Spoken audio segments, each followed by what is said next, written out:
Hello, everyone, and welcome to Hallelujah News. My name is Noah Sam, and today we have a very special guest for you, Mr. Vijay Travel. Yes.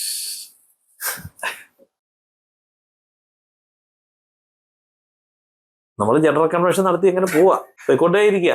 പല general കൺവെൻഷനിൽ യേശുവേ ഇല്ല. യേശുവിന്റെ നാമമുണ്ട്, വചനമുണ്ട്, പ്രസംഗമുണ്ട്, പാട്ടുണ്ട്, ജനമുണ്ട്, എല്ലാവരും ഉണ്ട്. പക്ഷെ നമുക്ക് കിട്ടുന്നില്ല. നമ്മളാണ് ഇവർക്ക് കൊടുക്കേണ്ടത്. ഇത് വെറും ചെലവ് എന്തിന് എന്ന് യൂദാസ് ചോദിച്ചതുപോലെ പലപ്പോഴും ചോദിക്കാറുണ്ട് ആൾക്കാർ. നിങ്ങൾ ഉണ്ടമ്പരി ബീഹാറിലേക്കാണ് കൊടുത്തുവിടേണ്ടത്. അത് കൊടുത്തുവിടേണ്ടവർ കൊടുത്തു വിട്ടോട്ടെ, അത് ചെയ്തോട്ടെ. ആ സൽപ്രവൃത്തിക്കായി നിയോഗിച്ചവർ അത് ചെയ്യട്ടെ. പക്ഷെ എന്നെ ഇതിനെ വിളിച്ചേക്കുക, ഞാനിത് ചെയ്യും. ഒരു പയ്യന് വന്നിട്ട് പറഞ്ഞു, അച്ഛാ എനിക്ക് അച്ഛൻ്റെ ശിഷ്യനാണോ എന്ന് പറഞ്ഞു. ഞാൻ പറഞ്ഞു, എൻ്റെ മോനെ ദയവായിട്ടാകരുത്, എൻ്റെ ഉടായ്പല്ല നീ പഠിക്കും. അതുകൊണ്ട് നമുക്ക് ഒരുമിച്ച് കർത്താവിന്റെ ശിഷ്യനാകാൻ ആത്മാർത്ഥമായിട്ട് ഏൽപ്പിക്കപ്പെടാം. ദൈവം നമ്മളെ നയിക്കും. എനിക്കിപ്പോഴും എൻ്റെ ആദ്യത്തെ ഓർമ്മകളിൽ ഒന്നെന്ന് പറയുന്നത് 5-ാമത്തെയോ 6-ാമത്തെയോ വയസ്സിൽ ഇതുപോലെ ഒരു വിജയ് ട്രാവൽ കോൺസേർട്ട്, തിരുവല്ലയിൽ നടന്നൊരു കോൺസേർട്ടിൽ ഈ കരുണാമയനെ എന്ന പാട്ട് അറിയാവുന്ന ആരെങ്കിലും സ്റ്റേജിലോട്ട് വരാൻ പറഞ്ഞപ്പോൾ ആ 6 വയസ്സുള്ള ഞാൻ സ്റ്റേജിലേക്ക് ഓടി വരുന്നത് എനിക്കിപ്പോഴും ഓർമ്മയുണ്ട്.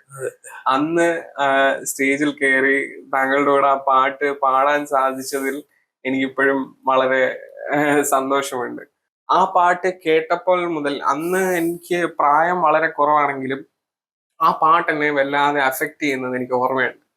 അതിൻ്റെ കൂടെ ആ ഒരു വിഷ്വൽസ്, ആ ഒരു വിഷ്വൽ സ്റ്റോറി ടെല്ലിങ്ങിന്റെ പീക്ക് എന്ന് പറയാൻ പറ്റുന്ന പോലത്തെ ഒരു പീസ് ഓഫ് ആർട്ട് ആയിരുന്നു ആ പാട്ട്. ആ പാട്ടിന്റെ ഒരു മേക്കിംഗ് അല്ലെങ്കിൽ അതിന്റെ വരികൾ എന്നാണ് ആദ്യമായിട്ട് ലഭിച്ചത്? അത് ബേസിക്കലി എഴുതാനായിട്ടുണ്ടായൊരു കാരണം എന്ന് പറഞ്ഞാൽ, ഞാൻ 1981 രക്ഷിക്കപ്പെട്ട ഒരാളാണ്, സ്നാനപ്പെട്ട ആളാണ്. എന്നിട്ട് ഞാനൊരു 5 വർഷത്തോളം ഭയങ്കര കർത്താവായിട്ട് വളരെ അടുത്ത് ജീവിക്കാൻ ദൈവം ഇടയാക്കിയിട്ടുണ്ട്. അപ്പോൾ എനിക്ക് നമ്മുടെ മെന്റേഴ്സ് എന്നൊക്കെ പറഞ്ഞ, അല്ലെങ്കിൽ നമ്മൾ ഏറ്റവും കണക്റ്റായിട്ട് നിന്ന 2 പേര്, ഒന്ന് വാര്യാപുരം യോനാച്ചായൻ, പിന്നെ ഒരു PK ചാക്കോ, ടൈലർ ചാക്കോ എന്നൊക്കെ പറയുന്ന ഒരു അപ്പച്ചനുണ്ട്. അപ്പൊ അവർ 2 പേരുമാണ് നമ്മുടെ ഒരു എക്സ്പീരിയൻഷ്യൽ ബേസ്. ഐ മീൻ, ഒരാൾ പ്രൊഫറ്റിക് ആണ്, മറ്റേ ആൾ ടീച്ചറാണ്, എഴുത്തുകാരനാണ്. അത് കഴിഞ്ഞിട്ട് ഒരു 5 കൊല്ലം കഴിഞ്ഞപ്പോഴേക്കും ഞാൻ ഒരു സ്നാനമേറ്റ് ഒരു അഭിഷേകമൊക്കെ പ്രാപിച്ച് അങ്ങനെ സ്വഭാവരമൊക്കെ ഉള്ള ഒരു സെറ്റിങ്ങിലാണ് വന്നത്. അത് കഴിഞ്ഞിട്ട് പിന്നെ ചർച്ച് പൊളിറ്റിക്സ് മൂലമായിട്ട് ഞാൻ ചർച്ച് വിട്ടു. ബോണഗിയൻ ചർച്ച് എന്നുള്ള ഒരു കണക്ഷൻ ഇത്തിരി ലൂസായി. പക്ഷെ വിട്ടു എന്ന് പറയുമ്പോൾ നമ്മളൊരു അകലം വിട്ടു നടക്കുന്ന പത്രോസാണ്. ഞാൻ ഈ 45 കൊല്ലമായിട്ട് ചർച്ചിനെ ഇങ്ങനെ വളരെ പെറ്റ് സ്കാൻ ചെയ്യുന്നുണ്ട്. ഞാൻ എന്നെ തന്നെ ചെയ്യുന്നുണ്ട്, മറ്റുള്ളവരെയും ചെയ്യുന്നുണ്ട്. അപ്പൊ ഇതിന്റെ വൾണറബിലിറ്റി നമ്മൾ ഒത്തിരി കാണുന്നുണ്ട്. പക്ഷെ ഒരു 15 years നമ്മളിങ്ങനെ ഒരു അകലം വിട്ടു നടക്കുന്ന പത്രോസ് എന്നുള്ള രീതിയിലാണ് നടന്നത്. അത് കഴിഞ്ഞിട്ട് 2000 ആണ്ടിൽ എൻ്റെ ഫാദർ മരിച്ചു.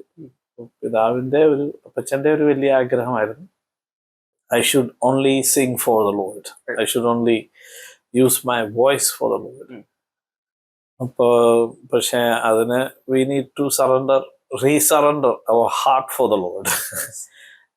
ഹൃദയം കൊടുക്കാതെയും പാടാം, പ്രസംഗിക്കാം, ജീവിതം കൊടുക്കാതെയും ഇതെല്ലാം ചെയ്യാവുന്നതാണ്. ഐ മീൻ, അപ്പൊ അങ്ങനെ വന്നപ്പോൾ ഒരു പ്രതിസന്ധി എൻ്റെ ജീവിതത്തിൽ വന്നു. അപ്പച്ചൻ മരിച്ചതിൽ പിന്നെ, അപ്പച്ചൻ മരിച്ചപ്പോഴാണ് മനസ്സിലാവുന്നത്, അപ്പച്ചൻ എനിക്ക് വേണ്ടി ഒരു 30 കൊല്ലം പ്രാർത്ഥിച്ചിട്ടുണ്ട്. അപ്പൊ നമ്മളെല്ലാം ജീവിക്കുന്ന ആരുടെയെങ്കിലും ഒക്കെ പ്രാർത്ഥന, അപ്പൊ ആരൊക്കെയോ അനേകരുടെ പ്രാർത്ഥനയാൽ ലഭിച്ച കൃപയാലാണ് നമ്മളൊക്കെ ജീവിക്കുന്നത്. കർത്താവ് അങ്ങനെയാണ് നമ്മളെ ജീവിപ്പിക്കുന്നത്. അപ്പൊ അതുകൊണ്ട് ഞാൻ ബോംബെയിലായിരുന്നു ആ സമയത്ത്. ബോംബെയിലെ ഏറ്റവും നല്ല അഡ്വർടൈസിങ് ഫേംസിന് വേണ്ടി നാഷണൽ ഇന്റർനാഷണൽ ക്ലയൻസ് ആയിരുന്നു ഉണ്ടായിരുന്നത്. അപ്പോൾ നമുക്ക് ഏറ്റവും highest paid English singing artist in the Indian advertising. ഒരു മിനിറ്റിന് 10,000 രൂപ എന്നൊക്കെയുള്ള സ്കെയിലായിരുന്നു. ഞാൻ ചെയ്ത മെയിൻ പ്രോജക്ട്സ് എന്ന് പറഞ്ഞാൽ വിപ്രോ, മെയിൻ പെപ്സി, അങ്ങനെയൊക്കെയുള്ള പ്രോജക്ട്സ്. വിപ്രോ ഒക്കെ കോർപ്പറേറ്റ് കൊമേഴ്സ്യലാണ്. അപ്പോൾ അത് TV കൊമേഴ്സ്യലായിട്ട് വരുമ്പോൾ നമ്മൾ അഞ്ച് ലാംഗ്വേജ് പാടണം.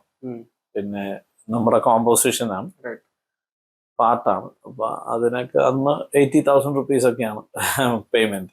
25 years ago. യെസ്. അത് ടോട്ടൽ വർക്ക് എന്ന് പറഞ്ഞാൽ ഒരു 2 ദിവസത്തെ പണിയാണ്. അപ്പൊ അങ്ങനത്തെ ഒരു സെറ്റിങ്ങിൽ നിന്ന് അപ്പച്ചൻ മരിച്ചു കഴിഞ്ഞപ്പോഴേക്കും എൻ്റെ മകൻ ജനിച്ചായിരുന്നു. അപ്പൊ ഞാൻ നോക്കി കഴിഞ്ഞപ്പോഴേക്കും ഞാൻ ബോംബെയിലുണ്ട്. പക്ഷെ ഞാൻ ബോംബെയിൽ താമസിക്കുവാണെങ്കിൽ നമ്മള് സ്റ്റുഡിയോസ് ഒക്കെ ഉള്ള അതിന്റെ അടുത്ത് താമസിക്കണം. അത് city core, heart of the സിറ്റിയിലാണ്. അവിടെ താമസിക്കാന്ന് പറഞ്ഞ ബുദ്ധിമുട്ടായിരുന്നു. അപ്പൊ ഞാൻ അവിടെ പക്ഷെ ഒരു കുറച്ച് ഫ്രണ്ട്സിന്റെ കൂടെ ഇങ്ങനെ അവിടെ താമസിച്ചിരുന്നു. GLS എന്ന് പറഞ്ഞിട്ട് ഒരു ഫാം ഉണ്ടായിരുന്നു. ആ ഫാമിന്റെ ഗോസ്പൽ ലിറ്ററേച്ചർ സർവീസ്, അവരുടെ സ്റ്റാഫിന്റെ കൂടെ ഒരു 3 കൊല്ലം താമസിച്ചിരുന്നു. അതപ്പോ ഹാർട്ട് ഓഫ് ദ സിറ്റി തന്നെയാണ്. പക്ഷെ അവിടെ ഫാമിലിയെ കൊണ്ടുവരാനായിട്ട് പറ്റത്തില്ല. എന്ന് വെച്ചാൽ അത്രയും വരുമാനം നമുക്ക് ഇല്ല. നമുക്ക് പേയ്മെന്റ് ഉണ്ട്, പക്ഷെ വാല്യൂ ഉണ്ട്. പക്ഷെ നമുക്ക് ഒരു മാസത്തിൽ അന്നൊക്കെ എന്ന് പറഞ്ഞാൽ സ്റ്റഡി അല്ല. കാരണം ഇംഗ്ലീഷ് മാത്രമേ ഉള്ളൂ. പിന്നെ ലാംഗ്വേജസും പാടാൻ തുടങ്ങിയായിരുന്നു, പക്ഷെ ഇംഗ്ലീഷാണ് പ്രധാനമായിട്ട്. വർക്ക് വൈസ് അത്ര ഇല്ലാത്തതുകൊണ്ട്.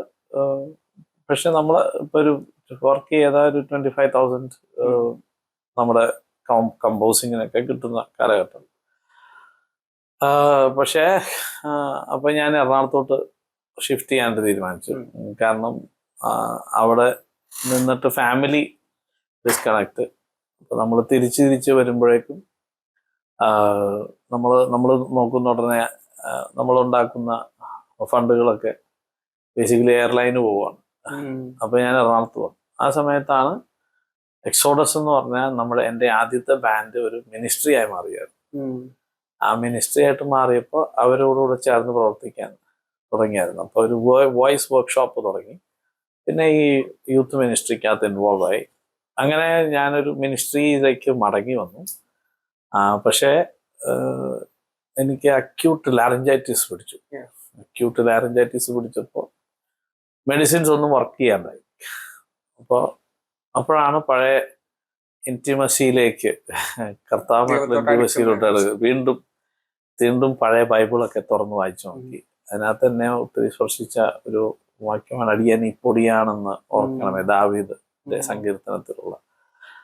അപ്പൊ അത് എഴുതിയ അതെന്നെ സ്പർശിച്ചു. അപ്പൊ അതിൽ നിന്നുള്ളൊരു സന്ദേശം എന്ന് പറഞ്ഞു കഴിഞ്ഞാൽ നമ്മൾ ദൈവത്തോട് കരുണയ്ക്കായി യാചിക്കുക എന്നുള്ള.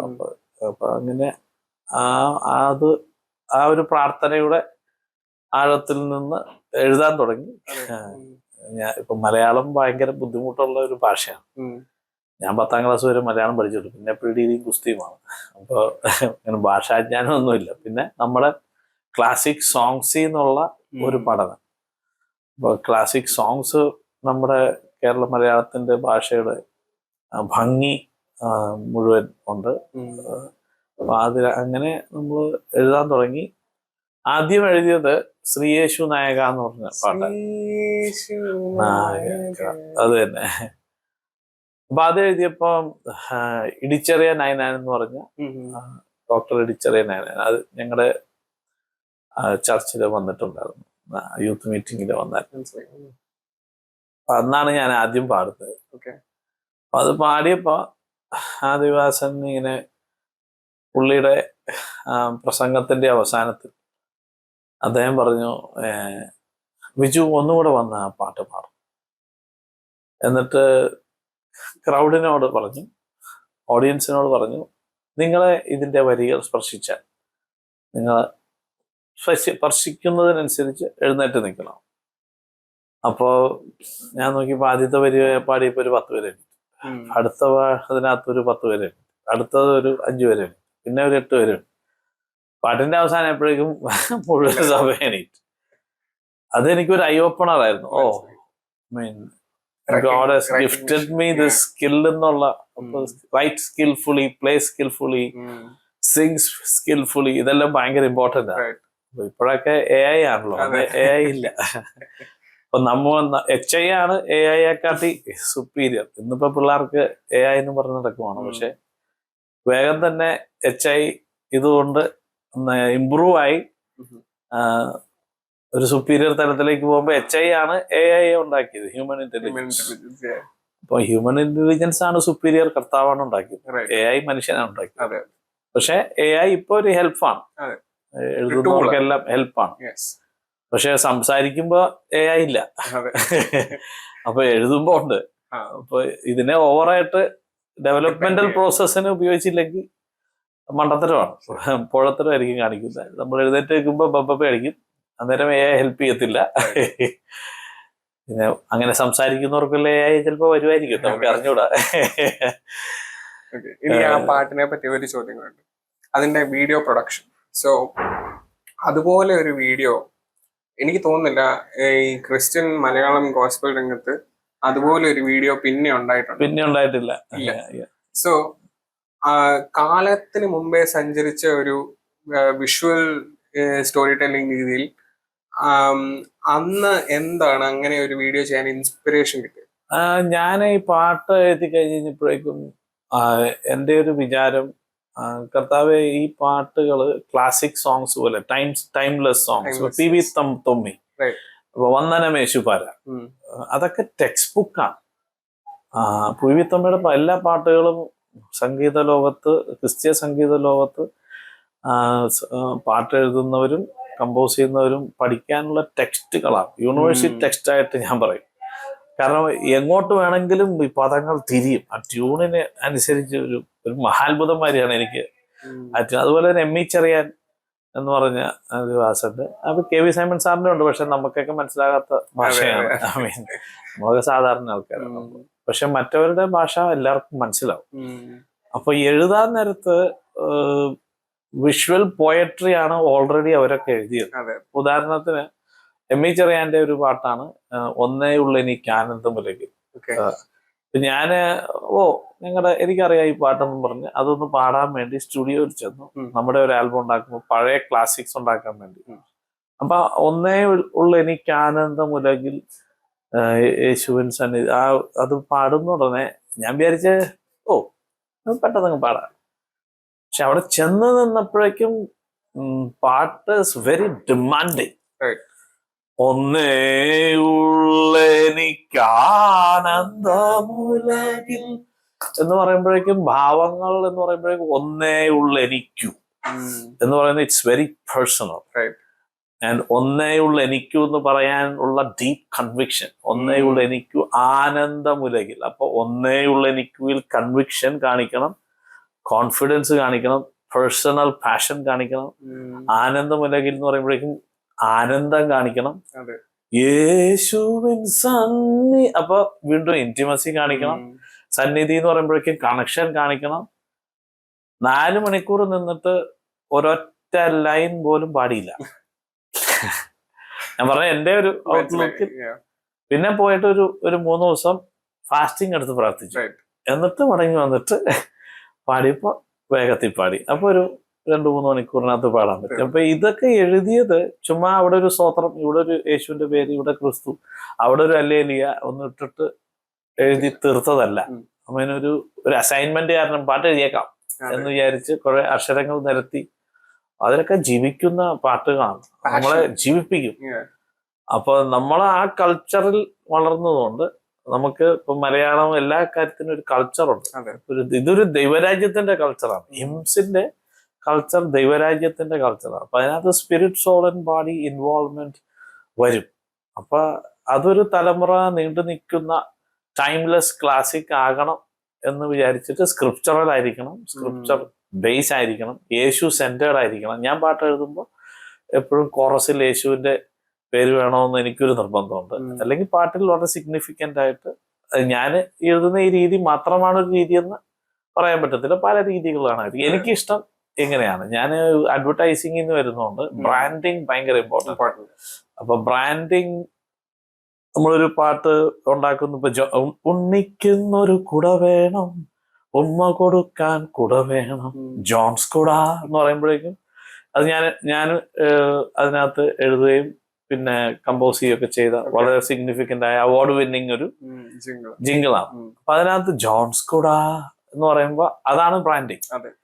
അപ്പൊ എന്ന് പറഞ്ഞ ഒരു പാട്ട് എഴുതുന്നവര് പാട്ട് എഴുതുമ്പോൾ യേശുവിനെയാണ് നമ്മൾ ഉയർത്തുന്നത്. അപ്പൊ ഹയസ്റ്റ് നോട്ട് എപ്പോഴും യേശുവിന് കൊടുക്കണമെന്നുള്ള ഒരു ഇതാണ്. ഇപ്പൊ ഒരു ഉദാഹരണത്തിന് ഈ നമ്മുടെ this is my story, this is my song എന്ന് പറയുമ്പോൾ ഞാനിങ്ങനെ ക്ലാസ്സുകളിൽ പറയാറുണ്ട്, ഈ സ്റ്റോറിയുടെ നോട്ട് മുകളിലോട്ട് പോകാൻ കാരണം എന്താ?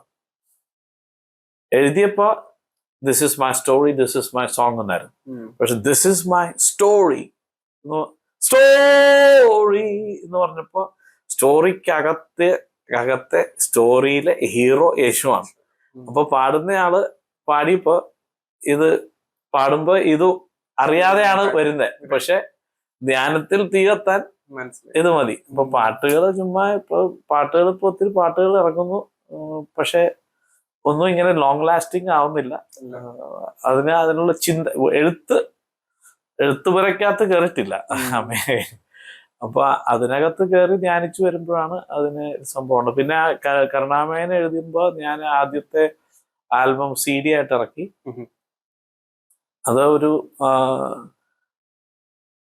ഒരു മിനിസ്ട്രിയുടെ എക്സ്പാൻഷന് വേണ്ടി, മിഷൻ പ്രവർത്തനത്തിനോട് ഉപയോഗിക്കാൻ വേണ്ടി ഞാനത് ദാനമായിട്ട് കൊടുത്തു. എൻ്റെ ഒരു വിചാരം അവര് വഴി അത് സ്പ്രെഡ് ചെയ്യും, അവര് അതിന്റെ CD-യും കാസറ്റ്, കാരണം ഞാൻ പൈസ ഉണ്ടാക്കുന്നില്ല, അത് ഞാൻ കൊടുത്തിട്ട് പിന്നെ അത് അവർ കണ്ടിന്യൂ ചെയ്യും, സെയിൽസ് കണ്ടിന്യൂ ചെയ്യും, അത് മിനിസ്ട്രിക്കായിട്ട് ഉപയോഗിക്കും എന്ന് വിചാരിച്ചു. പക്ഷെ ചെയ്തില്ല. അപ്പൊ ഞാനാണെങ്കിൽ ഫുൾ ടൈം മിനിസ്ട്രിക്ക് വേണ്ടി സബ്മിറ്റ് ചെയ്യുകയും ചെയ്തു. അപ്പൊ ഈ ശബ്ദത്തിന് പ്രോബ്ലം ഉണ്ടായപ്പോ അങ്ങനെ ദൈവത്തിന് വേണ്ടി പാടാൻ തയ്യാറായ പിറ്റേ ദിവസം മുതലാണ് സൗഖ്യം ഉണ്ടായത്. അപ്പൊ എനിക്ക് ഇനി പഴയ പരിപാടിക്ക് പോകാൻ പറ്റത്തുമില്ല. അപ്പൊ ഞാൻ ഒത്തിരി ഈ പാട്ട് ഇറക്കി കഴിഞ്ഞിട്ടും ഞാൻ ഒത്തിരി ബ്രോക്കൺ ആയിരുന്നു. കാരണം നമുക്ക് വേണ്ടത്ര പ്രോഗ്രാം ഇല്ല, നമ്മുടെ സ്റ്റൈൽ ഒത്തിരി വ്യത്യാസമാണ്, ട്രഡീഷണൽ അല്ല. അപ്പൊ ഒരു ടിപ്പിക്കൽ അന്നൊക്കെ പാടിക്കൊണ്ടിരിക്കുന്ന ആൾക്കാരുടെയോ അന്ന് ജനത്തിന്റെ ഇടയിൽ വിശ്വാസ സമൂഹത്തിൽ ഒരു നിലനിൽക്കുന്ന ഒരു സ്റ്റൈലല്ല. പിന്നെ അപ്പൊ അതുകൊണ്ട് നമുക്ക് അവസരങ്ങളും കുറവാണ്. അല്ല, അതുകൊണ്ട് അവസരങ്ങൾ കുറവായിരുന്നു. അതുകൊണ്ട് വേറെ വല്ല ബുദ്ധിമുട്ടുകളും അനുഭവിച്ചിട്ടുണ്ട്. അതായത് ഇപ്പൊ പറഞ്ഞ പോലെ ട്രഡീഷണൽ ആയിട്ടുള്ള ഒരു സെറ്റിങ്ങിൽ പോകുമ്പോൾ അവര് ഇപ്പം ഒരു സഭയിലെ പാസ്റ്റർ അല്ലെങ്കിൽ അവിടുത്തെ ഓഡിയൻസ് തീരെ അംഗീകരിക്കാതെ അല്ലെങ്കിൽ പുറന്തള്ളപ്പെട്ട ഒരു ഫീലിംഗ് വന്നിട്ടുണ്ട്. അല്ല, എനിക്ക് ഇപ്പൊ ഒരു തമാശ പോലെ പറഞ്ഞ ഒരു സ്ഥലത്ത് ഒരു ജനറൽ കൺവെൻഷൻ ആയിരുന്നു. അപ്പൊ അവിടെ ഞാൻ ഒരു പാട്ട് പാടിയായിരുന്നു. അപ്പൊ നമ്മുടെ പാട്ടാണ് പാടി. അപ്പൊ അടുത്ത അനൗൺസ്മെന്റ് വന്നത് സീനിയർ പാസ്റ്റർ തന്നെ വന്ന് അനൗൺസ് ചെയ്തപ്പോ പറഞ്ഞത്, ഇനിയിപ്പോൾ നമുക്കൊരു ക്രിസ്തീയ ഗാനം പാടാനുണ്ടോ.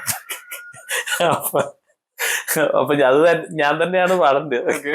ഞാൻ തന്നെ ചോദിച്ചു, നേരത്തെ പാടിയത് ക്രിസ്തീയ ഗാനം തന്നെ ആയിരുന്നു. പിന്നെ ഞാനങ്ങനെ ഈ പോഴത്തരം പറഞ്ഞാൽ വിട്ടുകൊടുക്കാറില്ല. ഉരുളക്ക് പേരി അപ്പം തന്നെ കൊടുക്കാൻ ശ്രമിക്കാറുണ്ട്. അതൊരു ബുദ്ധിമുട്ടല്ല പക്ഷെ നമ്മുടെ അതിനകത്തൊക്കെ നമ്മള് പ്രതികരിക്കുമ്പോൾ നമ്മൾ വിനയം വിട്ടുപോകാതെ, കൃപ വിട്ടുപോകാതെ സൂക്ഷിക്കണം. ആരെങ്കിലും ഉപദ്രവിക്കരുത്, തൊണ്ടയ്ക്ക് പിടിച്ചേക്കരുത്, പക്ഷെ കാര്യങ്ങൾ പറയുകയും ചെയ്യാം. എനിക്ക് തോന്നുന്നു cultural difference, lack of understanding. അതിപ്പോ ഞാൻ നോക്കുന്ന anything that becomes A tradition becomes A box. അപ്പൊ യേശുവിനെ ഒരു ബോക്സിനകത്ത് ഇടാൻ പറ്റത്തില്ല. അതുകൊണ്ടാണ് ഈ കർത്താവ് യേശു ക്രിസ്തു ഉയർത്തെഴുന്നേറ്റ് നമ്മിൽ ഒരു ബോക്സ് ചെയ്ത് ഇറങ്ങി വന്നത്. അപ്പൊ ഒരു ബോക്സാ. അപ്പൊ എന്തും നമുക്ക് ബോക്സ് ആക്കാൻ പറ്റും. അപ്പൊ ഈ എല്ലാ കൾച്ചറിലും ഉള്ളവർക്ക്, ഇപ്പൊ മലയാളി വിചാരിക്കും ഇപ്പൊ നമ്മള് രാജ്യാന്തര ലെവലിലൊക്കെ സഞ്ചരിച്ച് ചെയ്യുമ്പോഴേക്കും ഇപ്പൊ നമ്മള് അറിയാൻ പറ്റും, ഇപ്പൊ ന്യൂയോർക്കിലുള്ള മല്ലപ്പള്ളി എന്ന് പോയ അച്ചായന് ന്യൂയോർക്കിനെ എങ്ങനെയെങ്കിലും ഒന്ന് മല്ലപ്പള്ളി ആക്കണം എന്നുള്ള ഒരു ആഗ്രഹമാണ്. ഈ ആയുസി നടക്കുകയല്ല. മെയിൻ അത് തന്നെയല്ല, പിള്ളേരൊന്നും മല്ലപ്പള്ളിയിലോട്ട് മേലാ വരത്തുമില്ല. അപ്പൊ അവര് മല്ലപ്പള്ളിയും അല്ല ന്യൂയോർക്കും അല്ലാത്ത ഒരു വല്ലാത്ത കൾച്ചറിൽ പോയി പെട്ടുപോകാറുണ്ട്. ഐ മീൻ, അപ്പൊ കൾച്ചർ എന്നുള്ള സാധനത്തിന്റെ പുറത്താണ് യേശു നിൽക്കുന്നത്. ദൈവരാജ്യത്തിന്റെ കൾച്ചറുണ്ട്. മലയാളി കൾച്ചറാണ് ദൈവരാജ്യം എന്ന് നമ്മൾ അടിച്ചമർത്തി കഴിഞ്ഞാൽ ട്രഡീഷണൽ ഇതിനകത്തുനിന്ന് ദൈവസാന്നിധ്യമാണ് ആദ്യം മാറി നിൽക്കുന്നത്. ഇപ്പൊ പല സഭകളും പോകുന്ന ഉടനെ ട്രഡീഷണലി എല്ലാം ഉണ്ട്. ഇപ്പൊ പെന്തക്കോസ്റ്റ് സമൂഹം കേട്ടിട്ടുള്ള അത്രയും വേർഡ് ഇപ്പൊ ആരാ കേട്ടേക്കും? അല്ലെങ്കിൽ ബ്രദറനാണെങ്കിലും പെന്തക്കോസ്റ്റ് ആണെങ്കിലും വേർഡ് എല്ലാവർക്കും അറിയാം, എല്ലാവർക്കും മൊത്തം കഥ അറിയാം. പക്ഷെ ദൈവമായിട്ട് കണക്ഷൻ ഉണ്ടോ? വ്യക്തിപരമായിട്ട് കണക്ഷൻ ഉണ്ടോ? നമ്മൾ ഹാപ്പിയാണോ? നമ്മൾ നമ്മളെ തന്നെ വിധിക്കുമ്പോൾ നമുക്കൊരു സ്വസ്ഥതയുണ്ടോ അതോ കുറ്റബോധമുണ്ടോ? മീൻ നമ്മളെപ്പോഴും നോക്കുന്നത്, ഞാനൊക്കെ എപ്പോഴും നോക്കുന്നത്, നമുക്ക് ജഡത്തിനും രക്തത്തിനും ഇരിക്കുന്ന ആരും പെർഫെക്റ്റ് അല്ല. അപ്പൊ പെർഫെക്റ്റ് അല്ലാത്ത ആൾക്കാരുടെ സമൂഹം ഉണ്ടാക്കിക്കൊണ്ടുവരുന്ന കൾച്ചർ, ഒരു ട്രഡീഷൻ, അതും ഇംപെർഫെക്റ്റ് ആയിരിക്കും. നമ്മളെല്ലാം ഇംപെർഫെക്റ്റ് ആണ്. പക്ഷെ he is the perfecter, he is the author and finisher of it. He knows, he has called us. നമ്മളെ വിളിച്ചവൻ വിശ്വസ്തൻ. നമ്മളെ വിളിക്ക് യോഗ്യമാവണ്ണം ഏൽപ്പിക്കപ്പെടാൻ നമ്മൾ തയ്യാറാണെങ്കിൽ നമുക്ക് he will complete what he has started. The good work that he has started, he will complete.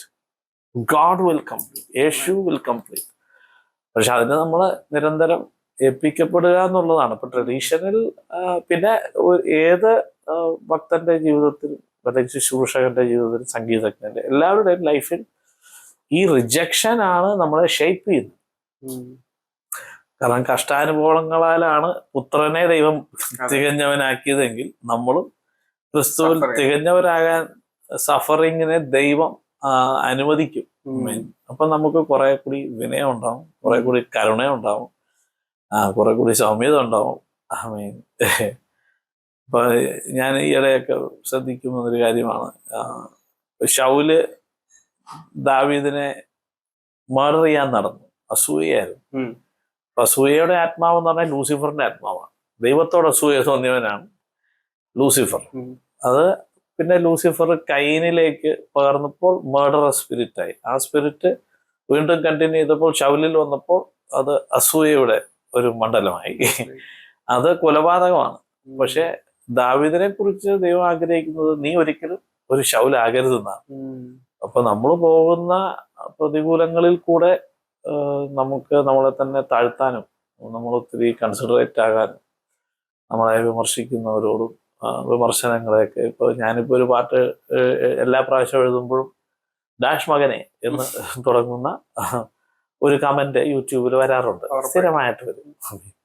അതൊരു മനോരോഗമാണ്. അത് നമ്മളത് മനസ്സിലാക്കി അവരോട് ദയ കാണിക്കുക. ഐ മീൻ, ചിലർക്ക് അത് ആദ്യത്തെ ഒരാഴ്ചയിലേ വരും, പിന്നെ വരത്തില്ല. ഐ മീൻ, ഇത് എഴുതുന്നത് വിശ്വാസി മാത്രമേ ഇങ്ങനെ എഴുതൂ, വേറെ ആരും എഴുതത്തില്ല. അപ്പൊ കൾച്ചർ ഇത് എവിടെ നിന്ന് വന്നു? ഈ കൾച്ചർ എവിടെ നിന്ന് വന്നു? വിമർശിക്കണം. വിമർശനം നമ്മളെ തന്നെ ആദ്യം വിമർശിച്ചിട്ട് വേണം. അതെ. അപ്പൊ ഞാൻ പലപ്പോഴും വിചാരിക്കാറുണ്ട്, ഓനെ നീ ഒരു പാട്ട് എഴുതി ഒന്ന് വീഡിയോ ഉണ്ടാക്കി കാണിക്കും, ഞാനൊരു അഭിപ്രായം എഴുതാം, നല്ലതാണെന്ന് തന്നെ എഴുതും. നമ്മുടെ ഒരു കൾച്ചറാണ്. ഡിസ്കറേജേഴ്സ് ആണ് മലയാളികളുടെ കൂട്ടത്തിൽ ഒരുപാടുള്ളത്. അപ്പൊ അങ്ങനെ വരുമ്പോ കലാപരമായ മൂല്യങ്ങളും അല്ലെങ്കിൽ റെവലേഷണൽ അണ്ടർസ്റ്റാൻഡിങ് ഒക്കെ വരുമ്പോഴേക്കും മനസ്സിലായില്ലെങ്കിൽ ഫൈൻ ആർട്ട് മനസ്സിലാകാത്ത മലയാളി ഒരു കൊലയാളിയായിത്തീരും. അതെ. അപ്പൊ നമ്മൾ ഒരുപാട് കൊലയാളികളുള്ള ഒരു ലോകത്തിലാണ് ജീവിക്കുന്നത്. അപ്പൊ അവിടെ പക്ഷെ അത് നമ്മളെ ക്രിസ്തുവിനെ പോലെ ആകാൻ സഹായിക്കാറുമുണ്ട്. അത് നമ്മൾ ഒത്തിരി കൂടി വിനയപ്പെടും. ഓക്കെ, നമ്മൾ പെർഫെക്റ്റ് അല്ലല്ലോ. പെർഫെക്റ്റ് ആകുന്ന ഒരു പ്രോസസ്സിൽ നമ്മൾ യാത്ര ചെയ്യുന്നു. അതൊരു വിശ്വാസ യാത്രയാണ്.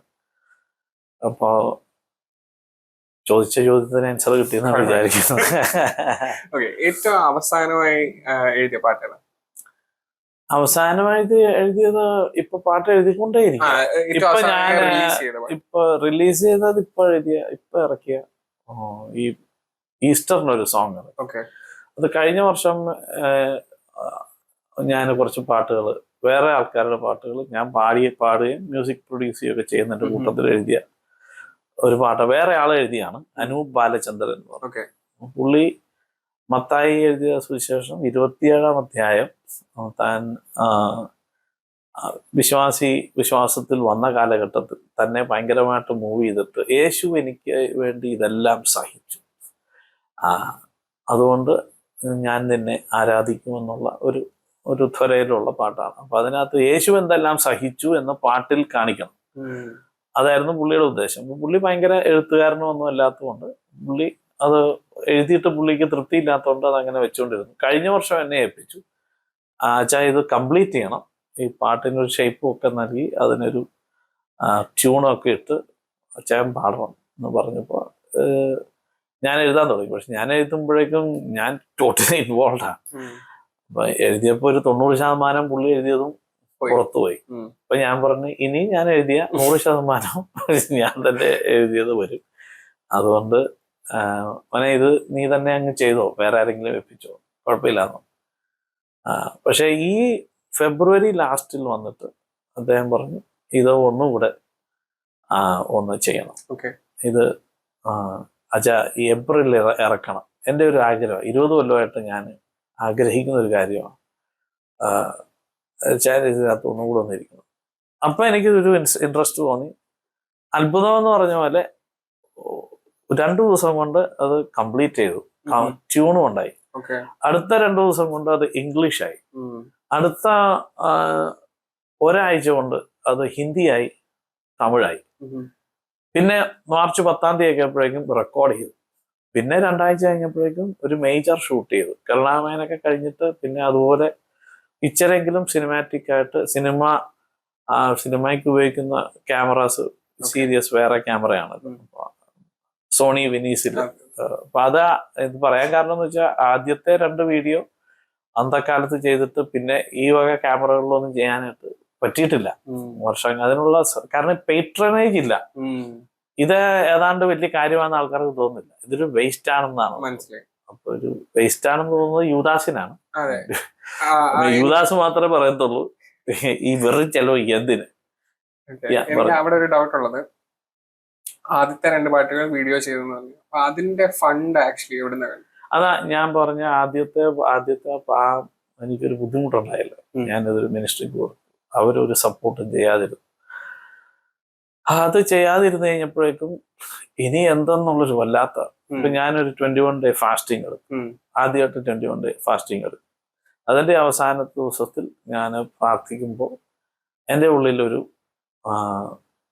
ദൈവ സാന്നിധ്യം അങ്ങനെ അനുഭവിച്ചു ഭയങ്കരമായിട്ട്. രാത്രി ഒരു 1 മണിയൊക്കെ 2 മണിയൊക്കെ സമയത്ത് എൻ്റെ ഉള്ളിൽ കർത്താവ് സംസാരിച്ചെന്ന് എനിക്ക് ബോധ്യമായ ഒരു വചനം ഇതാണ്, ലാഭമായതെല്ലാം ഞാൻ ഛേദമെന്ന് തന്നെ. അപ്പോൾ കർത്താവ് എന്നോട് സംസാരിച്ചെന്ന് എനിക്ക് ബോധ്യമായത്, നീ ലാഭമായെന്ന് എണ്ണിയത് നിന്റെ ആൽബമായിരുന്നെങ്കിൽ അത് ഞാൻ നിമിത്തം ഛേദമെന്ന് എണ്ണ, നിന്റെ കാര്യം ഞാൻ നോക്കിക്കോളാം. അങ്ങനെ അത് നമ്മള് അപ്പൊ എനിക്ക് മനസ്സിലായി ഇതൊരു പാട്ടാണ്. പെട്ടെന്ന് അതൊരു പാട്ട് എഴുതാൻ തുടങ്ങി. ഞാൻ ഗിറ്റാർ എടുത്ത് ട്യൂൺ ചെയ്തു. 6 മണിയായപ്പോഴേക്കും അന്ന് എനിക്കൊരു 15 ദിവസമെങ്കിലും വേണം ഒരു പാട്ട് എഴുതാനായിട്ട്. ചില പാട്ടുകളൊക്കെ നമ്മൾ 4 കൊല്ലം ഇരുന്ന് എഴുതിയതുണ്ട്, 300 പ്രാവശ്യം റീറൈറ്റ് ചെയ്തതുണ്ട്. പക്ഷെ ഇപ്പൊ നമ്മളൊക്കെ ഇച്ചിരി കൂടി വേഗത കൂടിയിട്ടുണ്ട്. എക്സ്പീരിയൻസ് ഇപ്പൊ അത്ര ഇല്ലെങ്കിലും ആ പാട്ട് കറക്റ്റായിട്ട് കിട്ടിയില്ലാന്ന് തോന്നിയാൽ ഞാൻ ഇപ്പോഴും കൊല്ലങ്ങൾ ഇരുന്നാണെങ്കിലും അത് എഴുതാൻ തയ്യാറാണ്. യെസ്. അപ്പൊ അതുകൊണ്ട് അപ്പൊ ഇത് പക്ഷെ അത്ഭുതമായിട്ട് നമുക്ക് ഇങ്ങനെ 4 പാട്ട് ഉണ്ടായി. അപ്പൊ അന്ന് സംഭവിച്ചതെന്ന് പറഞ്ഞാൽ രാവിലെ 6 മണിയായപ്പോൾ ക്ഷീണിച്ച് ഞാൻ കിടന്നുറങ്ങി. അപ്പൊ കർത്താവ് ഒരു വാക്ക് പറഞ്ഞല്ലോ, I will take care of you. അവൻ സത്യദൈവം, വിശ്വസ്തനും സത്യവാനുമായ കർത്താവാണ്. അതുകൊണ്ട് 9 മണിയായപ്പോൾ ഒരാൾ എന്നെ വിളിച്ചു. എൻ്റെ പേര് മധു എന്നാണ്. ഞാൻ കുവൈറ്റിലാണ്. ഞാനൊരു 100 കോപ്പി CD വാങ്ങിച്ചിട്ടുണ്ടായിരുന്നു. അത് ഞാൻ എൻ്റെ എല്ലാ ക്ലയൻസിനും കൊടുത്തു. എൻ്റെ ക്ലയൻസ് അറബ്സ് ഉണ്ട്, യൂറോപ്യൻസ് ഉണ്ട്, അമേരിക്കൻസ് ഉണ്ട്, ഓസ്ട്രേലിയൻസ് ഉണ്ട്, ഫിലിപ്പിനോസ് ഉണ്ട്, സിംഗപ്പൂരിയൻസ്, ചൈനീസ് എല്ലാം ഉണ്ട്. ഇപ്പൊ അവരെല്ലാം വന്നിട്ട് അടുത്ത ആൽബം ചോദിക്കും, എന്താ അടുത്ത ആൽബത്തിൽ ഇല്ലാത്ത. എന്നെ 12 മണിക്ക് കാണുമോ എന്ന് ചോദിച്ചു. ശരിക്കും അപ്പൊ അടുത്ത് തന്നെയായിരുന്നു, ഞാൻ താമസിച്ചതിന്റെ ഒരു 2 കിലോമീറ്റർ. അങ്ങനെ അദ്ദേഹത്തെ പോയി കണ്ടു. ചോദിച്ചപ്പോ പുള്ളി പറഞ്ഞു, ഈ കരുണാമേൻ എന്ന പാട്ട് ഞാൻ വെച്ചാൽ വണ്ടിയിൽ ആ പാട്ട് വന്ന് എൻ്റെ എല്ലാ വണ്ടിക്കകത്തും ഇതുണ്ട്, ഈ പാട്ട് വന്നാൽ ഞാൻ വണ്ടി നിർത്തും, എന്നിട്ട് അത് കേട്ടിട്ട് പോത്തുള്ളൂ, ഇതിനെന്താ ഒരു വീഡിയോ ഇല്ലാത്തതെന്ന് ചോദിച്ചു. അപ്പൊ ദൈവം പറഞ്ഞതിനോർത്തു, ഓ ഇത് കർത്താവ് ഒരു വഴി തുറക്കുന്നതാണ്. അങ്ങനെ ഞാൻ ബോംബെയിൽ വന്നു. ബോംബെയിൽ വന്നിട്ട് പുള്ളി ഒരു കോട്ട് ചോദിച്ചായിരുന്നു. 13.5 lakh ആയിരുന്നു ഗോവയിൽ ഷൂട്ട് ചെയ്യാൻ അന്ന്. അപ്പൊ അത് രാധാകൃഷ്ണൻ എന്ന് പറയുന്ന എൻ്റെ ഒരു അടുത്ത അഡ്വർടൈസിങ്ങിലെ ഒരു close photographer and ad film ഡയറക്ടറായിരുന്നു. അപ്പൊ അദ്ദേഹത്തിൻ്റെ അടുത്ത് പോകാൻ കാരണം പുള്ളി ഈ പാട്ട് കേട്ടപ്പോൾ എൻ്റെ അടുത്ത് പറഞ്ഞു, വിജു ഈ പാട്ട് എൻ്റെ കയ്യിൽ പൈസ ഉണ്ടെങ്കിൽ ഞാനിപ്പോൾ ഷൂട്ട് ചെയ്തേനെന്ന് വിശ്വാസിയല്ലാത്ത ഒരാൾ പറഞ്ഞായിരുന്നു. അപ്പൊ അതെന്നെ ഒത്തിരി ടച്ച് ചെയ്തുകൊണ്ട് ഇത് കേട്ടപ്പോൾ തന്നെ നേരെ അങ്ങോട്ട് വെച്ച് പിടിച്ചു. അങ്ങനെ അദ്ദേഹത്തിന് ഞങ്ങൾ ആ സമയത്ത് ഭയങ്കര മഴയായിരുന്നു ബോംബെയിൽ, ഭയങ്കര മഴ. ഒരു മാസം ഞാനവിടെ നിന്നിട്ടും ഒരു കറക്റ്റ് കാര്യങ്ങളിലോട്ട് എത്താൻ പറ്റുന്നില്ല. അപ്പൊ അദ്ദേഹം പറഞ്ഞു, ഇപ്പൊ സൗത്ത് ആഫ്രിക്ക പോയാൽ അടിപൊളിയായിരിക്കും, നല്ല സമയമാണ്, നല്ല രാവിലെ 4 മണിക്ക് സൂര്യൻ ഉദിക്കും, 8 മണി കഴിഞ്ഞിട്ട് അസ്തമിക്കത്തുള്ളൂ. ഇപ്പൊ പകൽ ലൈറ്റ്, നല്ല ലൈറ്റ് ഷൂട്ടിങ്ങിന് അനുയോജ്യമായ ലൈറ്റാണ്, ടെമ്പറേച്ചർ 15 ഡിഗ്രി ഉള്ളൂ, നമുക്ക് ക്ഷീണം വരത്തില്ല പുറത്തൊക്കെ ചെയ്ത് കഴിഞ്ഞാൽ. ഞാൻ പറഞ്ഞു ഓക്കെ, ഞാൻ സ്പോൺസറിൻ്റെ അടുത്ത് ചോദിക്കാന്ന് പറഞ്ഞു. അങ്ങനെ മധുവുമായി സംസാരിച്ചപ്പോൾ മധുവും റജുവും ഉണ്ട്, 2 ബ്രദേഴ്സ്. അവർ ബോംബെയിൽ വന്നിട്ടുണ്ടായിരുന്നു. മധു വന്നായിരുന്നു. മധു പറഞ്ഞു, ഒരു ദിവസം എനിക്ക് തരാൻ പറ്റും. അതിന്റെ കോസ്റ്റ് എത്രയാന്ന് ചോദിച്ചപ്പോൾ 33.5 lakh വരും. അതായത് ഇപ്പൊ മെർസിഡീസ് ഈ ക്ലാസ് വാങ്ങിക്കായിരുന്നു അന്ന്. പക്ഷെ അദ്ദേഹം പറഞ്ഞു ഒരു ദിവസം തരാൻ പറ്റും. അങ്ങനെ ഒരു ദിവസം കഴിഞ്ഞപ്പോൾ പിന്നെ വന്നിട്ട് പറഞ്ഞു, നമുക്ക് ഡർബനിലേക്ക് തന്നെ പോവാം, സൗത്ത് ആഫ്രിക്ക തന്നെ പോവാം, ഇച്ചിരി കൂടെ പൈസ കുറയ്ക്കാൻ പറഞ്ഞു. സാഹിബ് പറഞ്ഞു ഒരു 30 കൂടെ താഴത്തില്ല എന്ന് പറഞ്ഞു. പിന്നെ ശരിയെന്ന് പറഞ്ഞു. പിന്നെ അവരത് സ്പോൺസർ ചെയ്തു. നമുക്ക് അങ്ങനെ ഒരു അതായിരുന്നു അതിൻ്റെ ഒരു.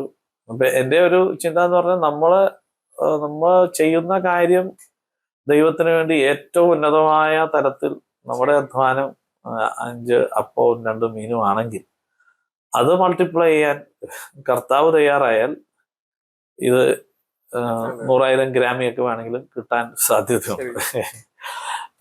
അത് പക്ഷെ അതിനുള്ള ഒരു നമ്മളെ ഇതൊക്കെ ദൈവം എപ്പിച്ചതല്ലാതെ നമുക്കൊന്നും ഇല്ലല്ലോ. അത് നമ്മൾ തിരിച്ചു കൊടുക്കാൻ തയ്യാറായാൽ മതി. അങ്ങനെ തന്നെ എന്താണ് നമ്മൾ നിക്ഷേപിച്ചിരിക്കുന്നത് അത് വീണ്ടും യഹോവയ്ക്ക് ബലം കൊടുക്കുവിൻ എന്നൊക്കെ പറയുമ്പോൾ ഞാൻ പലപ്പോഴും വിചാരിച്ചിട്ട് ഇത്രയും ബലവാനായ കർത്താവിന് ഇനി ബലം എന്തിനാ നമ്മൾ കൊടുക്കും. അപ്പൊ നമ്മളിൽ ഉള്ള ബലം തിരിച്ചേൽപ്പിക്കുന്ന ഒരു സംഗതിയാണ് അതിനകത്തുള്ളത്. ഈ പറഞ്ഞ പോലെ ഈ ട്രഡീഷണൽ സെറ്റിങ്സില് അവർക്ക് ഇപ്പോഴും മനസ്സിലാവാത്തത് ഈ എസ്പെഷ്യലി മ്യൂസിക്കിന്റെ സെൻസിൽ ഈ പുതിയ ഈ യങ്ങർ ജനറേഷൻ എസ്പെഷ്യലി നൗഡേസ് അവരുടെ ആ മ്യൂസിക്കൽ സെൻസും അവരുടെ ടേസ്റ്റും എവറിഥിങ് ഈസ് ഡിഫറെന്റ്. സോ ഒരു പഴയ ആ ഒരു ട്രഡീഷണൽ സെറ്റിങ്ങിൽ ചെന്നിരുന്നാൽ അവർക്ക് ആ ദൈവത്തോടുള്ള കണക്ഷൻ എൻറ്റയർലി ഫീൽ ചെയ്യണമെന്നില്ല.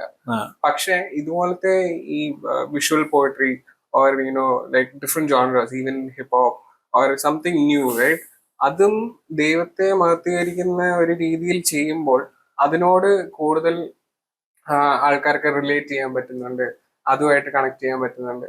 അപ്പൊ അതിന് ഇങ്ങനത്തെ pieces of art is very important, അങ്ങനെ എനിക്ക് തോന്നിയിട്ടുണ്ട്. പക്ഷെ ഇപ്പോഴും ആ ഒരു ഫീൽഡിലോട്ട് വളരെ കുറച്ച് ആൾക്കാരാണ്. പക്ഷെ അറ്റ് ദ സെയിം ടൈം കേരളത്തിൽ especially the music scene is blowing up, it's everywhere. അതായത് മലയാളം പാട്ടുകൾ എന്ന് പറയുമ്പോൾ എല്ലാ genre of music is expanding. They're all doing shows all across the world. they're all making money, they're all making music videos, but at the same time ആ ഒരു സംഭവം gospel രംഗത്തേക്ക് വരുന്നില്ല.